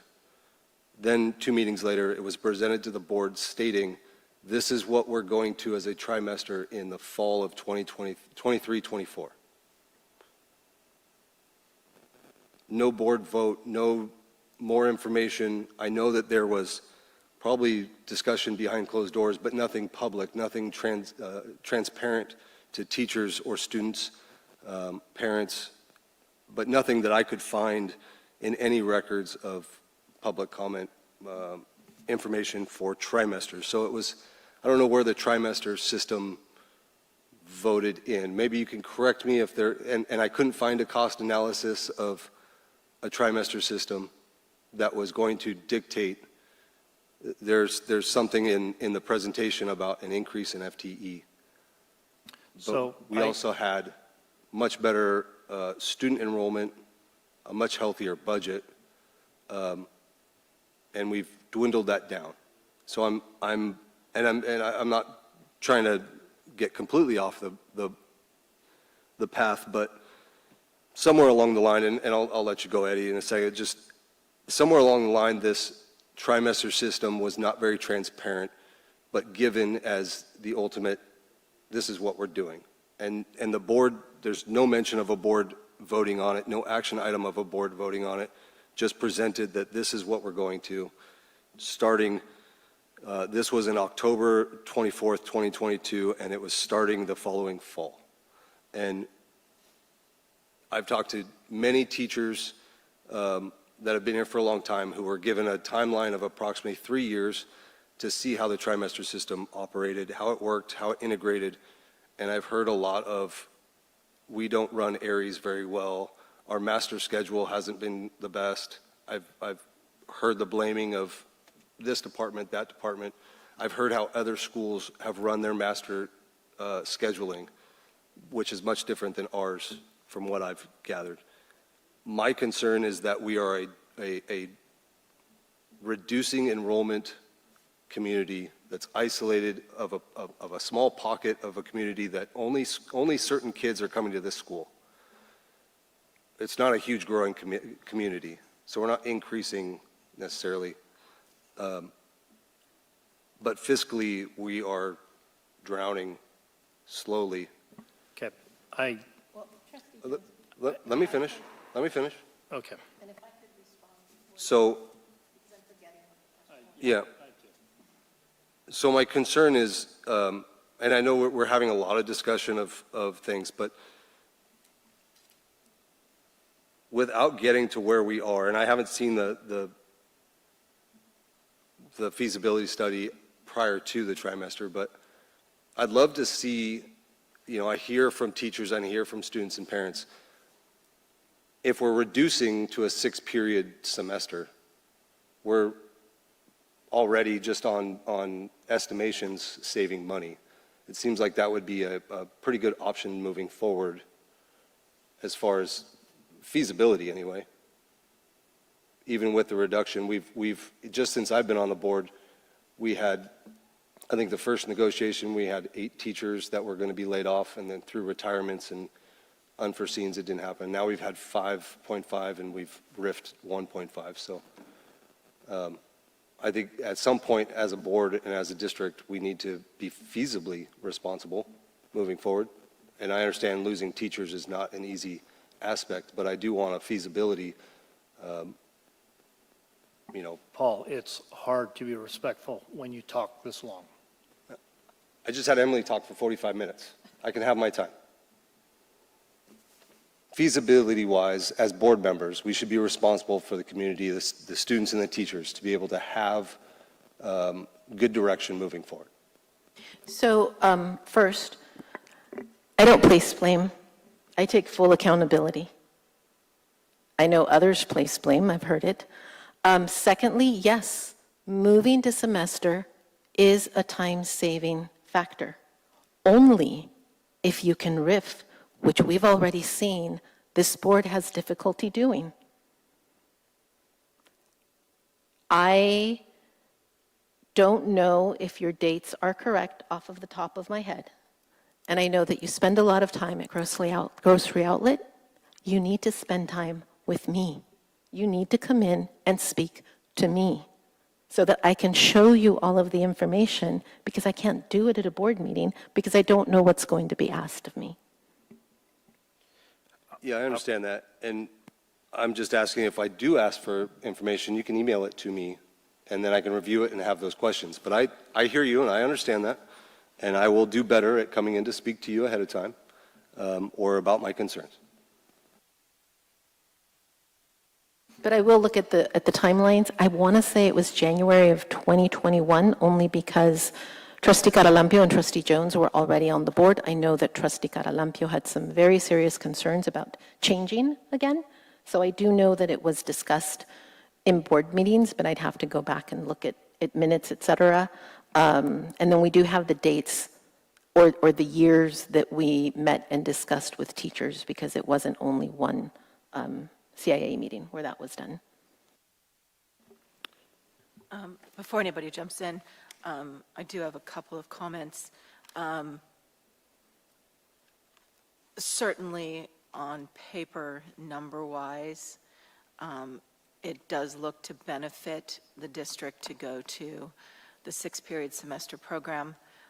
It does cost less money. It does involve letting go 3 teachers, which, as we know, is extremely difficult. We've just gone through that from months and months of teacher comments, student comments, parent comments, community comments. So I'm married to a teacher, so I know this process, and I know it's a difficult process for teachers to have to face. and that's not something that we easily want to face. We have heard a lot of comments about the trimester system not working for a lot of people, for a lot of students, for a lot of teachers. But to also be fair, we've also only heard from 50% of our teachers. We've also heard from a lot of parents, for example, our ELAC parents, who are very, very supportive of it. And so I think it also behooves us to look at both sides of the issue. It's sort of like when you're a parent and you have two kids coming and, you know, he'd said this, she'd said that, and there's a bit of truth in both of it. Is the trimester system working as effectively as it could right now? No, it's not. We've heard that, and we've recognized that. We've recognized that if that is something that will remain, that there are some changes that need to be done, and there are some tangible changes that can be done and that are already being looked at in terms of providing continuity from course A to course B, directly moving into that, the second one, with the same teacher so that they have that same relationship building, knowing that it affects a lot of our students that do extracurricular activities, sports and things like that after school, that affects them negatively. That's something that needs to be looked at as well. So I think part of it is looking at, if we had 90%, 100% of our students, our teachers, our staff and parents saying the trimester system is a disaster, get rid of it, I think the response from the board would probably be a little bit stronger. We're getting mixed results. We're getting a lot of vocal comments and a lot of vocal results. Paul is speaking to the comments he's getting in public. I get different comments via email as well that support the trimester system and say how well it works for their student. So I want to be careful that it's not just the loud voices that we hear, that we recognize all voices, the loud ones and the ones that are speaking more quietly or maybe not speaking at all because, you know, they're fine with it. But it definitely puts us, and Paul is right, we have declining enrollment. That is just an economic fact that affects our budget. And so, you know, these are very difficult decisions to make. We want what's best for our students, but we also want to respect our teachers and knowing that that impacts them as well. And none of this is an easy decision to make. That's why we're here. And knowing that sometimes the decisions we make are not going to please 100% of the people 100% of the time. Yeah, Tana, I think you covered a lot of good things there. So, no, it was actually good, and I want to kind of echo a couple of things. It is very clear that many of the teachers don't like trimesters, and it's also clear that some do. But definitely the group that dislikes trimester most is the teachers. At the same time, we're seeing positive numbers in many other aspects that are, well, very good. We're seeing very good stuff. We just saw a report on that. We're getting different information from different people, depending on where they work, if they're students or teachers. Some do like it, some don't. I do want to kind of go back to a couple things that Paul talked about, because I was there. I don't know if there was an accusation there, and maybe I interpreted it a little bit. It was not an accusation. Because I heard a little bit there that, so it was a very challenging time. We were in the middle or coming out of COVID. We were opening schools. We also had, I don't remember the exact timing, but a state, we had to move times, start times, late start, which was like a requirement. I definitely remember the board member discussing and requesting information on block. I'm going to tell you, in my understanding, I don't think this person knew block was the term that was used. What the request was to look at schedules other than the conventional schedule. So how we got to trimester, I think, has been covered. Maybe somebody else, I wasn't in the room there. It wasn't at a board meeting. You're right, but a lot of these discussions happened, and then it came back to the board. I don't exactly remember if we voted on it or if it was just informational item, but I do remember many board meetings over months where we were discussing the transition to trimester. That's best recollection. You know, I think it was my second year on the board. I don't, and again, a lot more was going on there. So the reason there were delays between when it was requested and when it got covered, and then when it got requested again, there was a lot more going on than maybe the last couple of years we've had here, which has been a little bit smoother. So, thank you. If I can also jump in, well, just based on the numbers that you showed, if you want to go back one slide, if you don't mind, where it shows the summary of financial implications. Obviously, in my mind, the bottom two are just eliminated outright. I mean, they're more expensive, they require way more staffing. That is not something that we can even look at. So I think those are just, I'm glad we looked at them and we considered them, but I think from a fiduciary responsibility point of view, we cannot take those on. I also feel like, and maybe there are some questions as to how the switch happened, and that's before my time, semester to trimester. I guess I'm at the point now where it almost doesn't matter how that was come to the decision at the time. This is post-COVID. Education was a nightmare. I know this because my husband decided to become a teacher the first year of COVID and left accounting to become a teacher. So those were crazy times, and I think we need to put that in perspective. But it's done, it's passed. However, why it did or didn't happen, we are here now. And we are here now with the student population we have. We are here now with the financial realities that we have. We are here now. We want to make sure that the vast majority of our students, the vast majority of our teachers, the vast majority of our staff are happy with the system that we decide to go through moving forward in a responsible fiscal manner, and also ensure that we are still meeting our students' achievement goals as we're seeing they're rising, with the exception of math, which, by the way, is a state and national problem. This isn't just a Fallbrook problem. Math is a problem across the United States. It starts in third grade and then just continues, unfortunately, up the ladder onto universities who've said, your students are coming to our universities and do not know basic third grade math. So that is an ongoing thing. So I think we are better spent our time in how do we solve this problem moving forward to the best of the vast majority of our students and look forward rather than look past.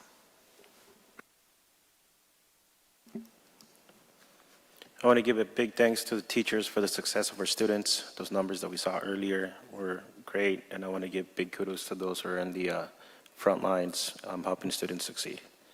Do we have any other comments or questions on this? Okay, next information item, longitudinal student outcomes. So I've been asked to bring to the board a lot of data. And I wish there were more clarity in the request as far as what is it exactly that you're looking for or that you're trying to find, because I think then I could bring you the information that would make more sense. I had thought that it would be covered in 3 board meetings because it's a very busy time of year. There's a lot of information to pull. The admin team is stretched thin. Brenda's working on a budget. Emily's working on LCAP. Annabelle has grants. She's the one with the most grants. The admin teams are getting ready for graduation. So sometimes the data isn't readily available. We're putting together a master schedule. So I pulled the data that you requested. I was able to get it all done. I know I got a request yesterday. I can't have it in a day. But again, if there were more clarity around what you're looking for, we could probably just be done with this. But this is the data that was asked for, requested in 2x2 meetings and at the last board meeting. So a couple of current considerations. We operate on a trimester instructional schedule. At the request of the board, the effectiveness of the Bell schedule is being reviewed through the analysis of multiple measures. As part of the board education's ongoing review, I was asked to bring data spanning from 2017-18 to the present, and that the requested data points included overall student attendance rates, college-going rates, the number of students enrolled in APEX courses for credit recovery and grade remediation, DNF rates in core subject areas. Again, I tried to gather as much information as possible that was requested in the hopes that we can maybe move forward with other things. Our enrollment data is here compared with our ADA. I think it's important. The reason I wrote pandemic is because certain concessions were made during the pandemic. You've heard about them around enrollment and attendance. And Brenda has explained it over and over again, and we talk about a cliff. We take our ADA or the enrollment ADA from the 3 years, an average of the previous 3 years. As our enrollment goes down, that average becomes smaller and smaller. So we're funded on less money. And then the line in the blue separates basically when we initiated trimester, because again, the request was that I show when trimester went into effect.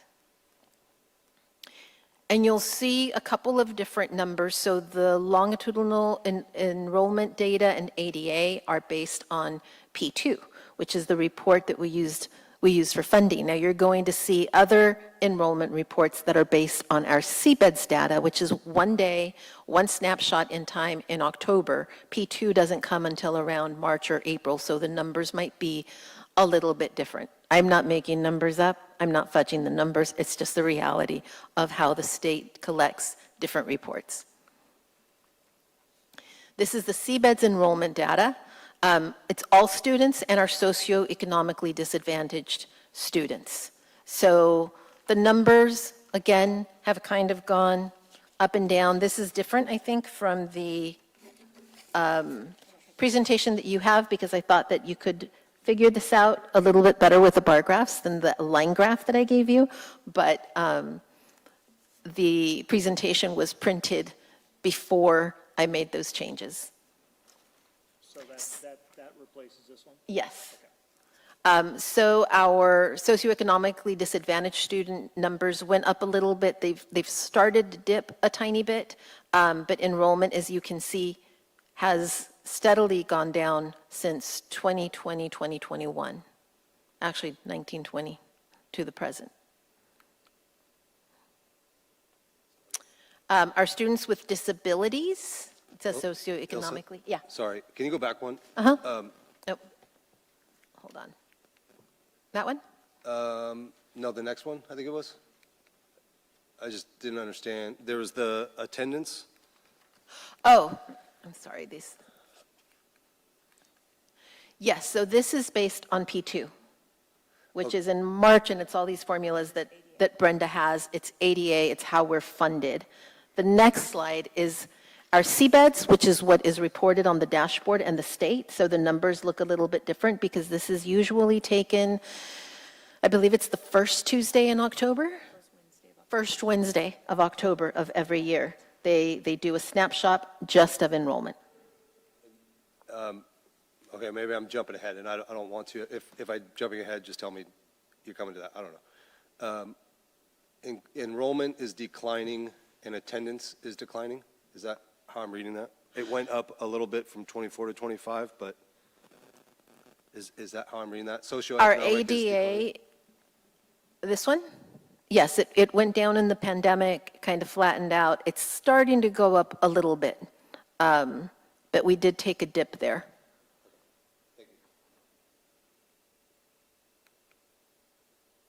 So again, this is CBEDS enrollment, different from our P2 enrollment in ADA. So you could see the black, which is all students, going down, and our socioeconomically disadvantaged students went up for a little bit. It's kind of the same. And this is important for things that I'm going to be addressing later on in this presentation. Our English learner and our students, it should be students with disabilities at the top. Again, this was a change that I made late in the day and just trying to present information in a way that would be a little bit more understandable to you. You can see that our English learner enrollment has gone up. Obviously, the numbers that Emily presented were higher. This is only English learners, where she presented, I think she said 1,000-something students, but that was RFEPs, English learners that test fluent from the beginning. This is strictly our English learners 1 through 3, I believe. And then our students with disabilities continues to go up. This is not uncharacteristic. It's happening in all districts. It's important because it does encroach on the general fund. There are services that are very expensive, but that are services that we must provide and that our students need. I was asked to bring the percentage of attendance, again, from 2017 to now. So yes, during the pandemic, took a big drop, started to go up. It's kind of been the same for the last 3 years, but not at the levels that it was prior to the pandemic. So that's a calculation between the difference between enrollment and ADA, is that correct? This is strictly ADA, the average daily attendance, students that are coming to school. Not enrollment. Enrollment went down and the attendance has gone down. Yes, but these numbers are strictly attendance. And attendance going down, do we have reasons for that, like post-COVID, maybe some parents decided to homeschool, some parents went to charter schools? Could that be part of that? That's enrollment. That's our attendance based on our own enrollment. Well, attendance in 2021, even though we had reopened, students, parents were told to keep their kids home if they had a fever, if they showed symptoms of anything. So it was very, very difficult to have students come to school. Chronic absenteeism since the pandemic, again, nationwide, has increased. Obviously, if your chronic absenteeism has increased, your attendance percentage has decreased. It's just been very difficult for all schools to bring the numbers back up to prior to the pandemic when, as you can see, we were 96, 97, 98, even 99. But we are continuously trying to do things. I ran into our supervisor of attendance and Dr. Luna today. They were coming back from a home visit, and it was for a senior who's on track to graduate, has had some health issues. We weren't able to get a hold of the family. They went to the home, found out what's going on, and we're trying to get them back on track, and that includes back at school or on home hospital or independent studies, where it will help our attendance, but most importantly, it helps our students. And correct me if I'm wrong, the lack of attendance, we lose money when we don't get attendance. Yes. Like when the student doesn't have an excused absence, we're not being funded for that spot, correct? It's an absence either way. So yes, we do lose money. I will say one of my husband's students was chronically absent, and when they were finally able to reach the family, it's a single mother with a number of small kids, and the high school student is staying home babysitting the children. So that kind of situation.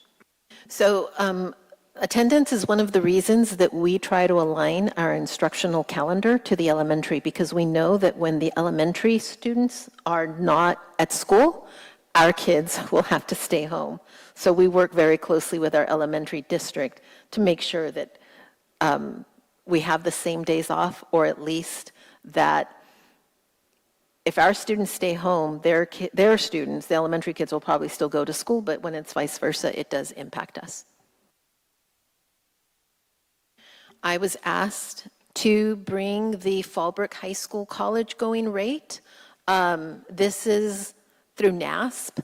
The state actually doesn't do a great job of collecting this data. They collect more of the college and career readiness, which I'll show you. So the information that I was able to gather only went up through 22-23. And college-going rate is broken down by students that go to a 2-year college, a 4-year college, a vocational school, so all of that information is available. Do we have our current college-going rate for our school? We do not. It goes to 2022-23. San Diego County Office of Ed actually has a dashboard to try and capture this because it has been a challenge. The state didn't have a system for tracking what students did after high school. Sorry, I'm backtracking a little bit. That's okay. Just a question, just now that we're talking about attendance and money for the sixth period semester. My understanding we've got the semester FT with current conditions. Is that what that is? The 6th period semester with current conditions, it doesn't include attendance. Like those formulas that I gave before, which is why I try to keep this presentation separate, really aren't impacted by in attendance. A little bit by enrollment, but it's hard to project. Okay, I guess my question is that for the 6th period semester, does that elongate the length of the school day compared to the trimester system? It could, but it doesn't have to. And when we transitioned to trimester, we didn't elongate the Okay, my question's moved. The day. Never mind.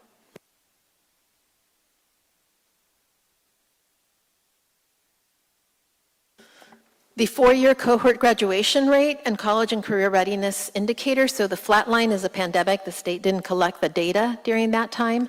The graduation rate, 4-year cohort, again, doesn't track how many seniors started at Fallbrook High School on the first day of this year and then graduated. It tracks how many freshmen 4 years ago and then comparing that cohort to 4 years later. So we have to do a really good job of making sure that we know where our students are going or where they're coming from, because if we have a freshman that never shows up at our school and we inadvertently don't drop them from our roster, and we can't drop until we verify they actually don't live in our district, et cetera, then that student will stay with us and count against this cohort number. So it's not a very accurate number.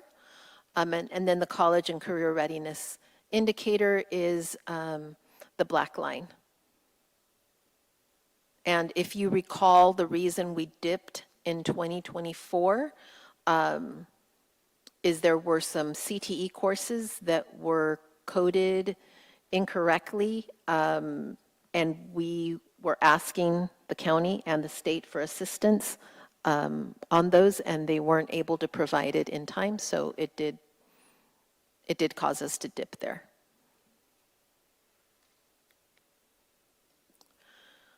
College and career readiness for English learners, students with IEPs, and then all students has gone up. And again, the years that we are looking at are the 23-24, 24-25 for trimester, and then the other 3 are under a semester system.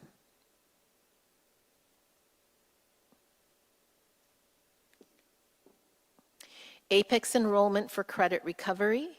So we did have Apex in 17, 18, 19, 20, and 2021, but it wasn't coded as an Apex class, so we weren't able to pull that data.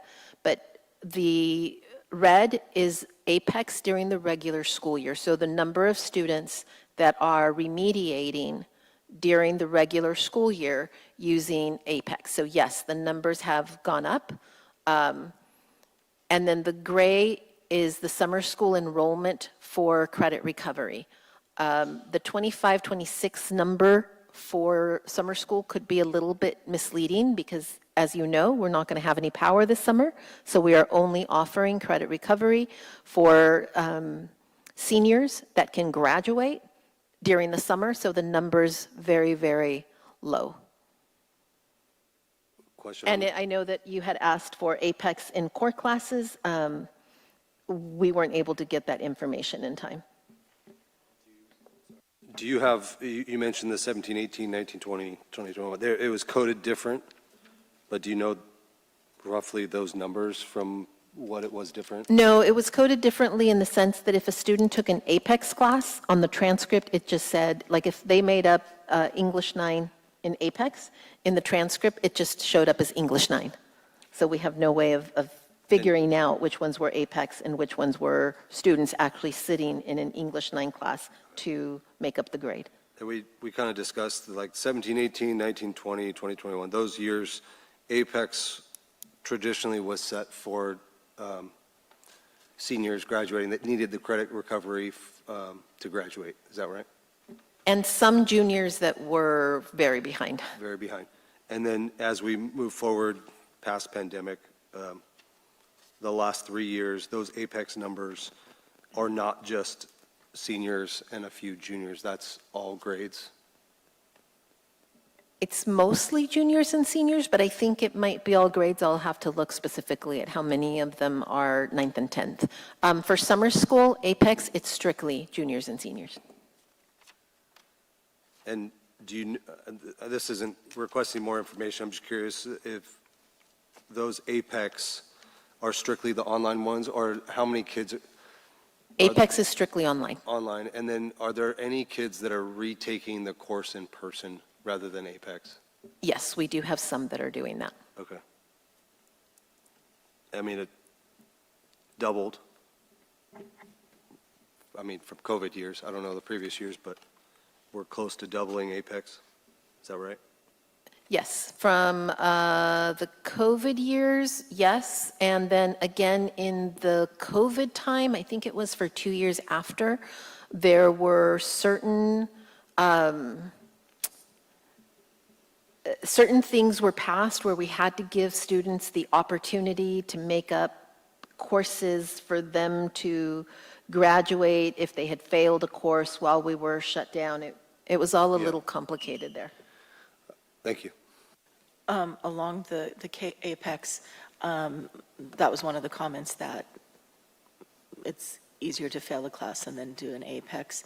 Can we limit that our freshmen and sophomores do not do Apex, that if they fail a class, they have to retake it, and that juniors, it's sort of on a case-by-case basis, and then seniors as they need it for graduation? That is something that we can look at. That would be something that the board could bring up as a policy. Something that I think a lot of us are interested in.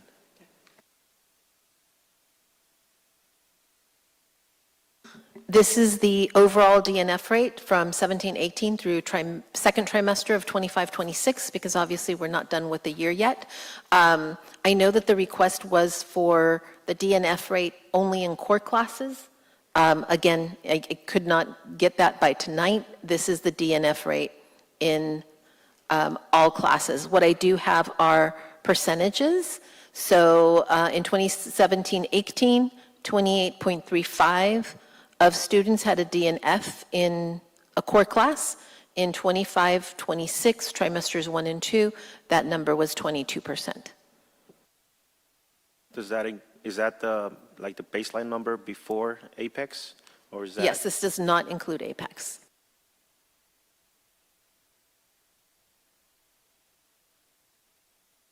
So just the graph is showing all classes, but the 2 data points on the left are, you were specifically able to pull core classes, is that correct? Yes, so this is pulled from a presentation that Emily had put together. So we had the DNF rate for all classes. She had the core classes pulled out to the side, but not for any other years.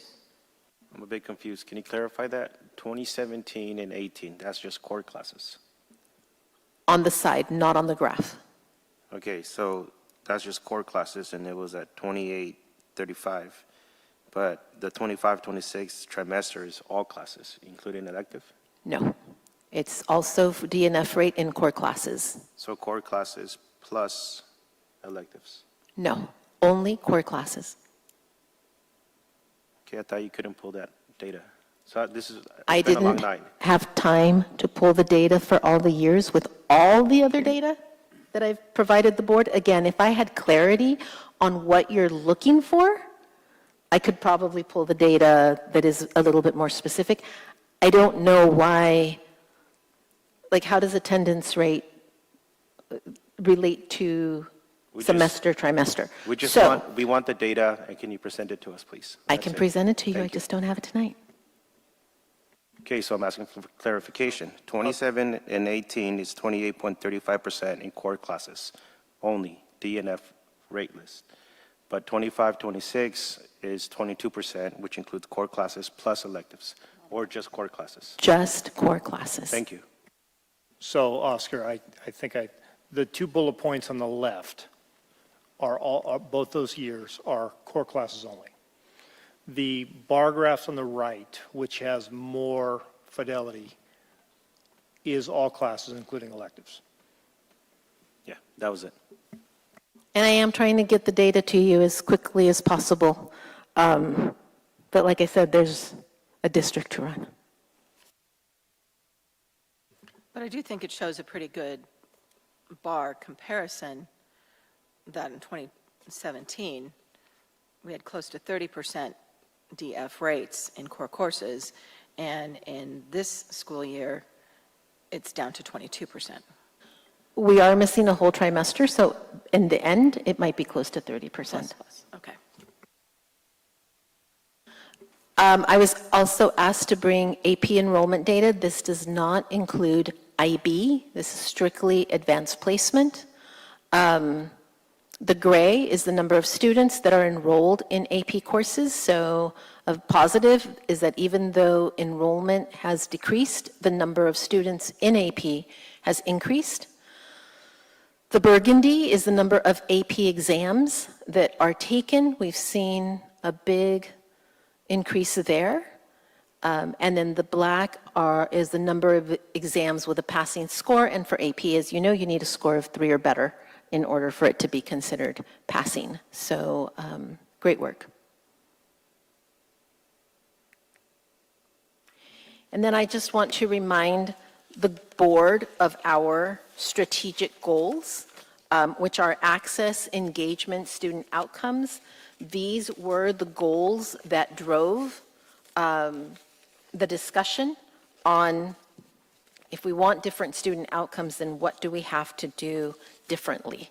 And I know that we've been talking about this for a number of board meetings. So I want to remind the board of the following. Access is not an abstract ideal. It is the engine of our students' success. When students are given real access to rigorous coursework and meaningful opportunities, they rise. We see it clearly in our outcomes. You saw it tonight. Increased math and ELA achievement, higher A through G completion rates, growing AP and IB enrollment, and an improved graduation rate. These results are not accidental. They are the direct result of expanding access. Access changes trajectories. You saw that tonight with our Ivy students. It tells every student, you belong here. It opens doors. It builds confidence and prepares our young people for college, careers, and leadership. I recognize that you're under significant pressure from a vocal few, but our responsibility, our shared commitment, must remain focused on what matters most, student outcomes. The evidence is clear. Access is working. This commitment has not only transformed lives, it has brought national recognition. The College Board has honored us with its Access Award 2 years in a row, and we have been named one of the best high schools in America 2 years in a row because of access. The excellence is rooted in a simple truth. When we expand access, which we've done with the trimester, excellence follows. We also acknowledge that the trimester system is a heavy lift. Change of this magnitude is never easy, but nothing that truly matters is. Our administrative team is fully committed to refining and improving the system. with time, stability, and thoughtful adjustments. It will better serve our students and straighten the outcomes we are seeing today. I also want you to know this. I respect whatever decision you choose to make if you choose to make a decision. Whatever path you choose, I am committed to working alongside you to make sure that that decision is as successful as possible for our students. However, now is not the time to retreat. It's the time to stay the course, to protect what is working and continue building on it. Let us remain focused on students. Let us stand firm in what we know works, and let us continue to lead with access at the center of every decision that we make. Thank you. Thank you. Those are good reminders to have. I'd like to bring up a point that was discussed at our last board meeting that may affect our finances potentially. And so I want it to be something that maybe we can research or look into. If you recall, when we were comparing the like schools for trimester versus semester and all the block programs, you also listed under there the graduation requirements of all the high schools. The vast majority of the high schools require 220 credits, some as low as 210. There are a few that require 230. We are the highest we are with 230 at the highest. If we cut down the 230 requirement to 220, would that be a cost savings to the district? And I guess my question is, I was actually surprised that there isn't a state mandate as to how many credits there are required for high school graduation. And I like the idea that we were on the top end, theoretically. But if by doing so and having an extra 10 or 20 graduation requirements, is that costing the school district money at a time that we can afford it to cost? So there is a state mandated requirement for graduation. It's 130 credits. It will not get a student into a four-year college or university. So our A through G requirements are much higher.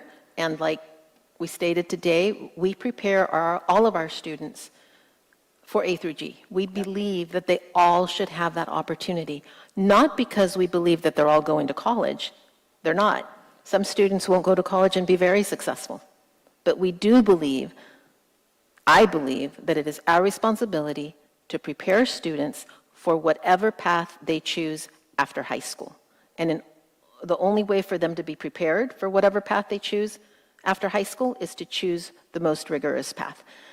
As far as your question, I don't know if there would be a cost savings. I could definitely look into it and calculate it. Because at the top of my head, I don't know how many classes would be required for A through G, et cetera. I know that one of the reasons that semester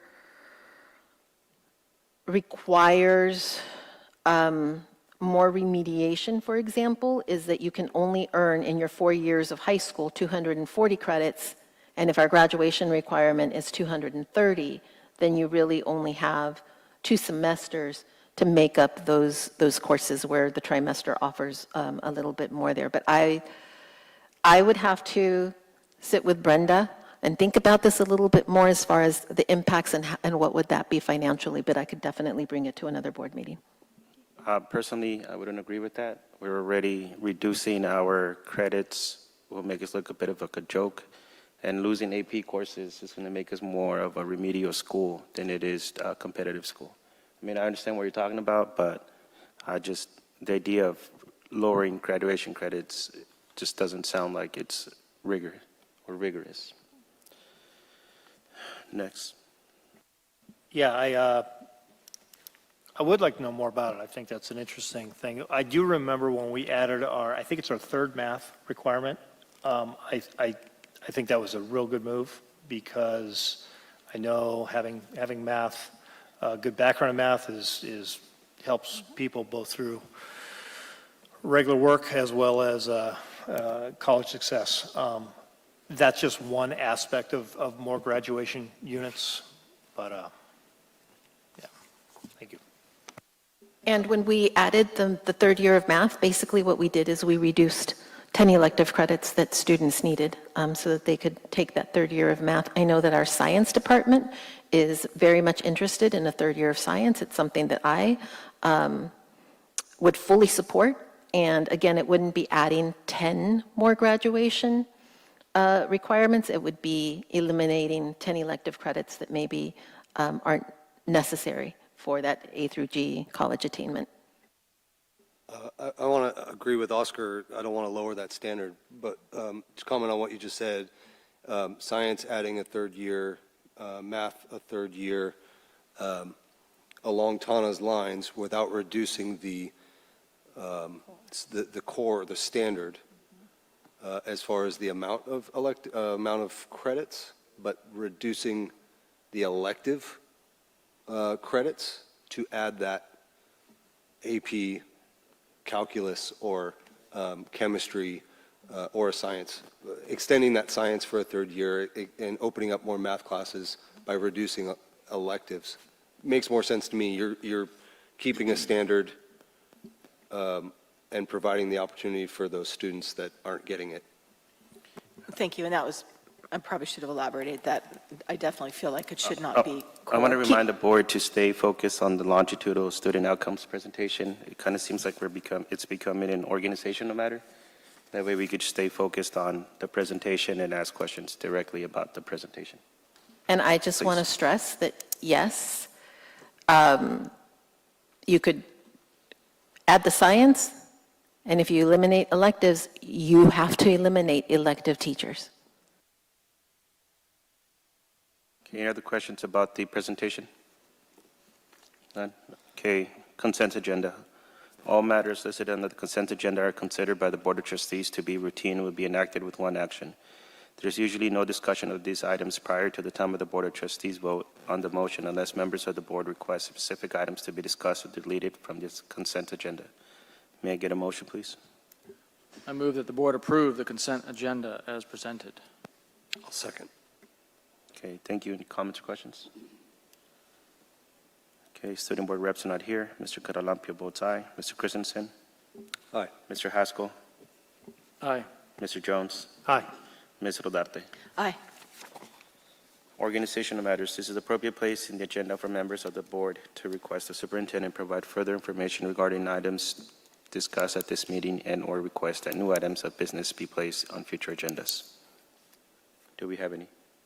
Apologies if I requested it at the wrong time. I thought because of budget considerations. I do want to piggyback that I do not want to eliminate any core things. Even at Bonsall High School, which is very small, they have 3 years of science requirements, and I think it's necessary that we have 3 of math and 3 of science. It would be more toward the elective, and yes, knowing that it potentially could affect staffing, but again, knowing that our budget and enrollment realities are a fact. I'm sorry, so is there a request? Yes, please. Could you let me know what that request is? I don't understand.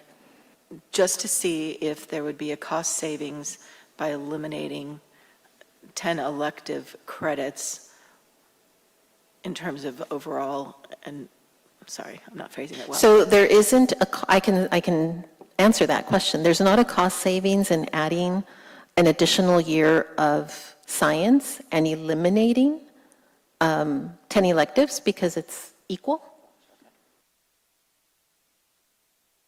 I think that ends up becoming more of like a policy-driven. As a board, we would change the policy of just requesting the third year of science. That's not a... So we're already working on that. You would have to have the courses created, the pathway created before actually putting it into practice, which is what we did with math. Math took, I think, a year to develop the third year of math pathway because we want supports in place for students who are struggling. And it took a year and a half to actually have the board vote. Like I said, I've spoken with science. Science knows that I am in full support. They would create that pathway, that program, before it came to the board. But if they ever came to me and said, we're ready, then I would definitely meet with the board 2 by 2 to make sure that you understood the implications of such an addition. My only organizational matter, I think we've discussed this for a few months, but I would like on the next board meeting just to have an action item. We can vote on whether we're going to keep a semester or go to a semester or keep a trimester. If we make an official vote, we can move on with, and I know it's a busy time of year and it's not going to happen overnight, but we can, as board members, we can dwell on the last few months of information that you've provided, which has been a lot, and I appreciate that. But I think just to do our due diligence, if we can just have that opportunity next board meeting, just to vote whether we're going to go to a semester system, whatever that schedule may look like. I'm not deciding that. But if we can make that an action item on the board meeting, we can just move on one way or the other. So does the rest of the board agree? I know I haven't had to do that this much with this board, but it was common practice in the past. I take direction from the board, not one board member. Chris? Yeah. Trustee Rodarte? I agree with getting some clarity. The horse has been beaten. However, we did talk about having more time for teacher input and perhaps parents' input and perhaps student input. And if we make that vote next month, that closes out that opportunity. That was my question. Will this be for the academic school year 26, 27, 26, 27 is impossible. or 28, 29? 27, 28. 27, 28. Okay. And I know it's not going to happen in fall, but 27, 28, we have 82 pages worth of surveys from teachers. And I don't think we ever sent out a parent or student survey post. We did, and no, not post. So, but 82 pages worth of surveys from teachers is pretty elaborate. Okay, so just for clarification, it'd be for the academic school year of 27, 28. That's correct. Trustee Jones? Well, I would not be in favor of having that as an action item next time. Again, it's clear it's not popular with many people, many teachers, but it's also clear that we are continuing to get positive results with whatever we're doing. I don't know why we would want to change that. From my understanding, as long as we have one person who moves it forward and a second person who seconds it, we can put it on the agenda item, right? We just need 2 people for it to go on the agenda item, and then comes the vote. No, it's not an agenda item right now. That's why it's an organizational matter. So if somebody makes a motion or introduces it, somebody why don't we seconds just it, finish that'd be voting? enough. Trustee Caralampio, yes or no on your end? No, I mean, all we need is one person to present it and a second person to second it, and that's it. From there on, it goes into the agenda as an action item, and then we can discuss it. No, there's no first or second. It's not an agenda item. Then yes. It's just, Yes. thank you. Date and time of the next meeting. The next regular meeting of the Board of Trustees will be held on Wednesday, June 10th, 2026, at 4:30 p.m. in the Fallbrook High School Library. Adjournment. There be no further business to come before the board. The regular meeting of May 13th, 2026 was adjourned at 9:33 by Oscar Caralampio.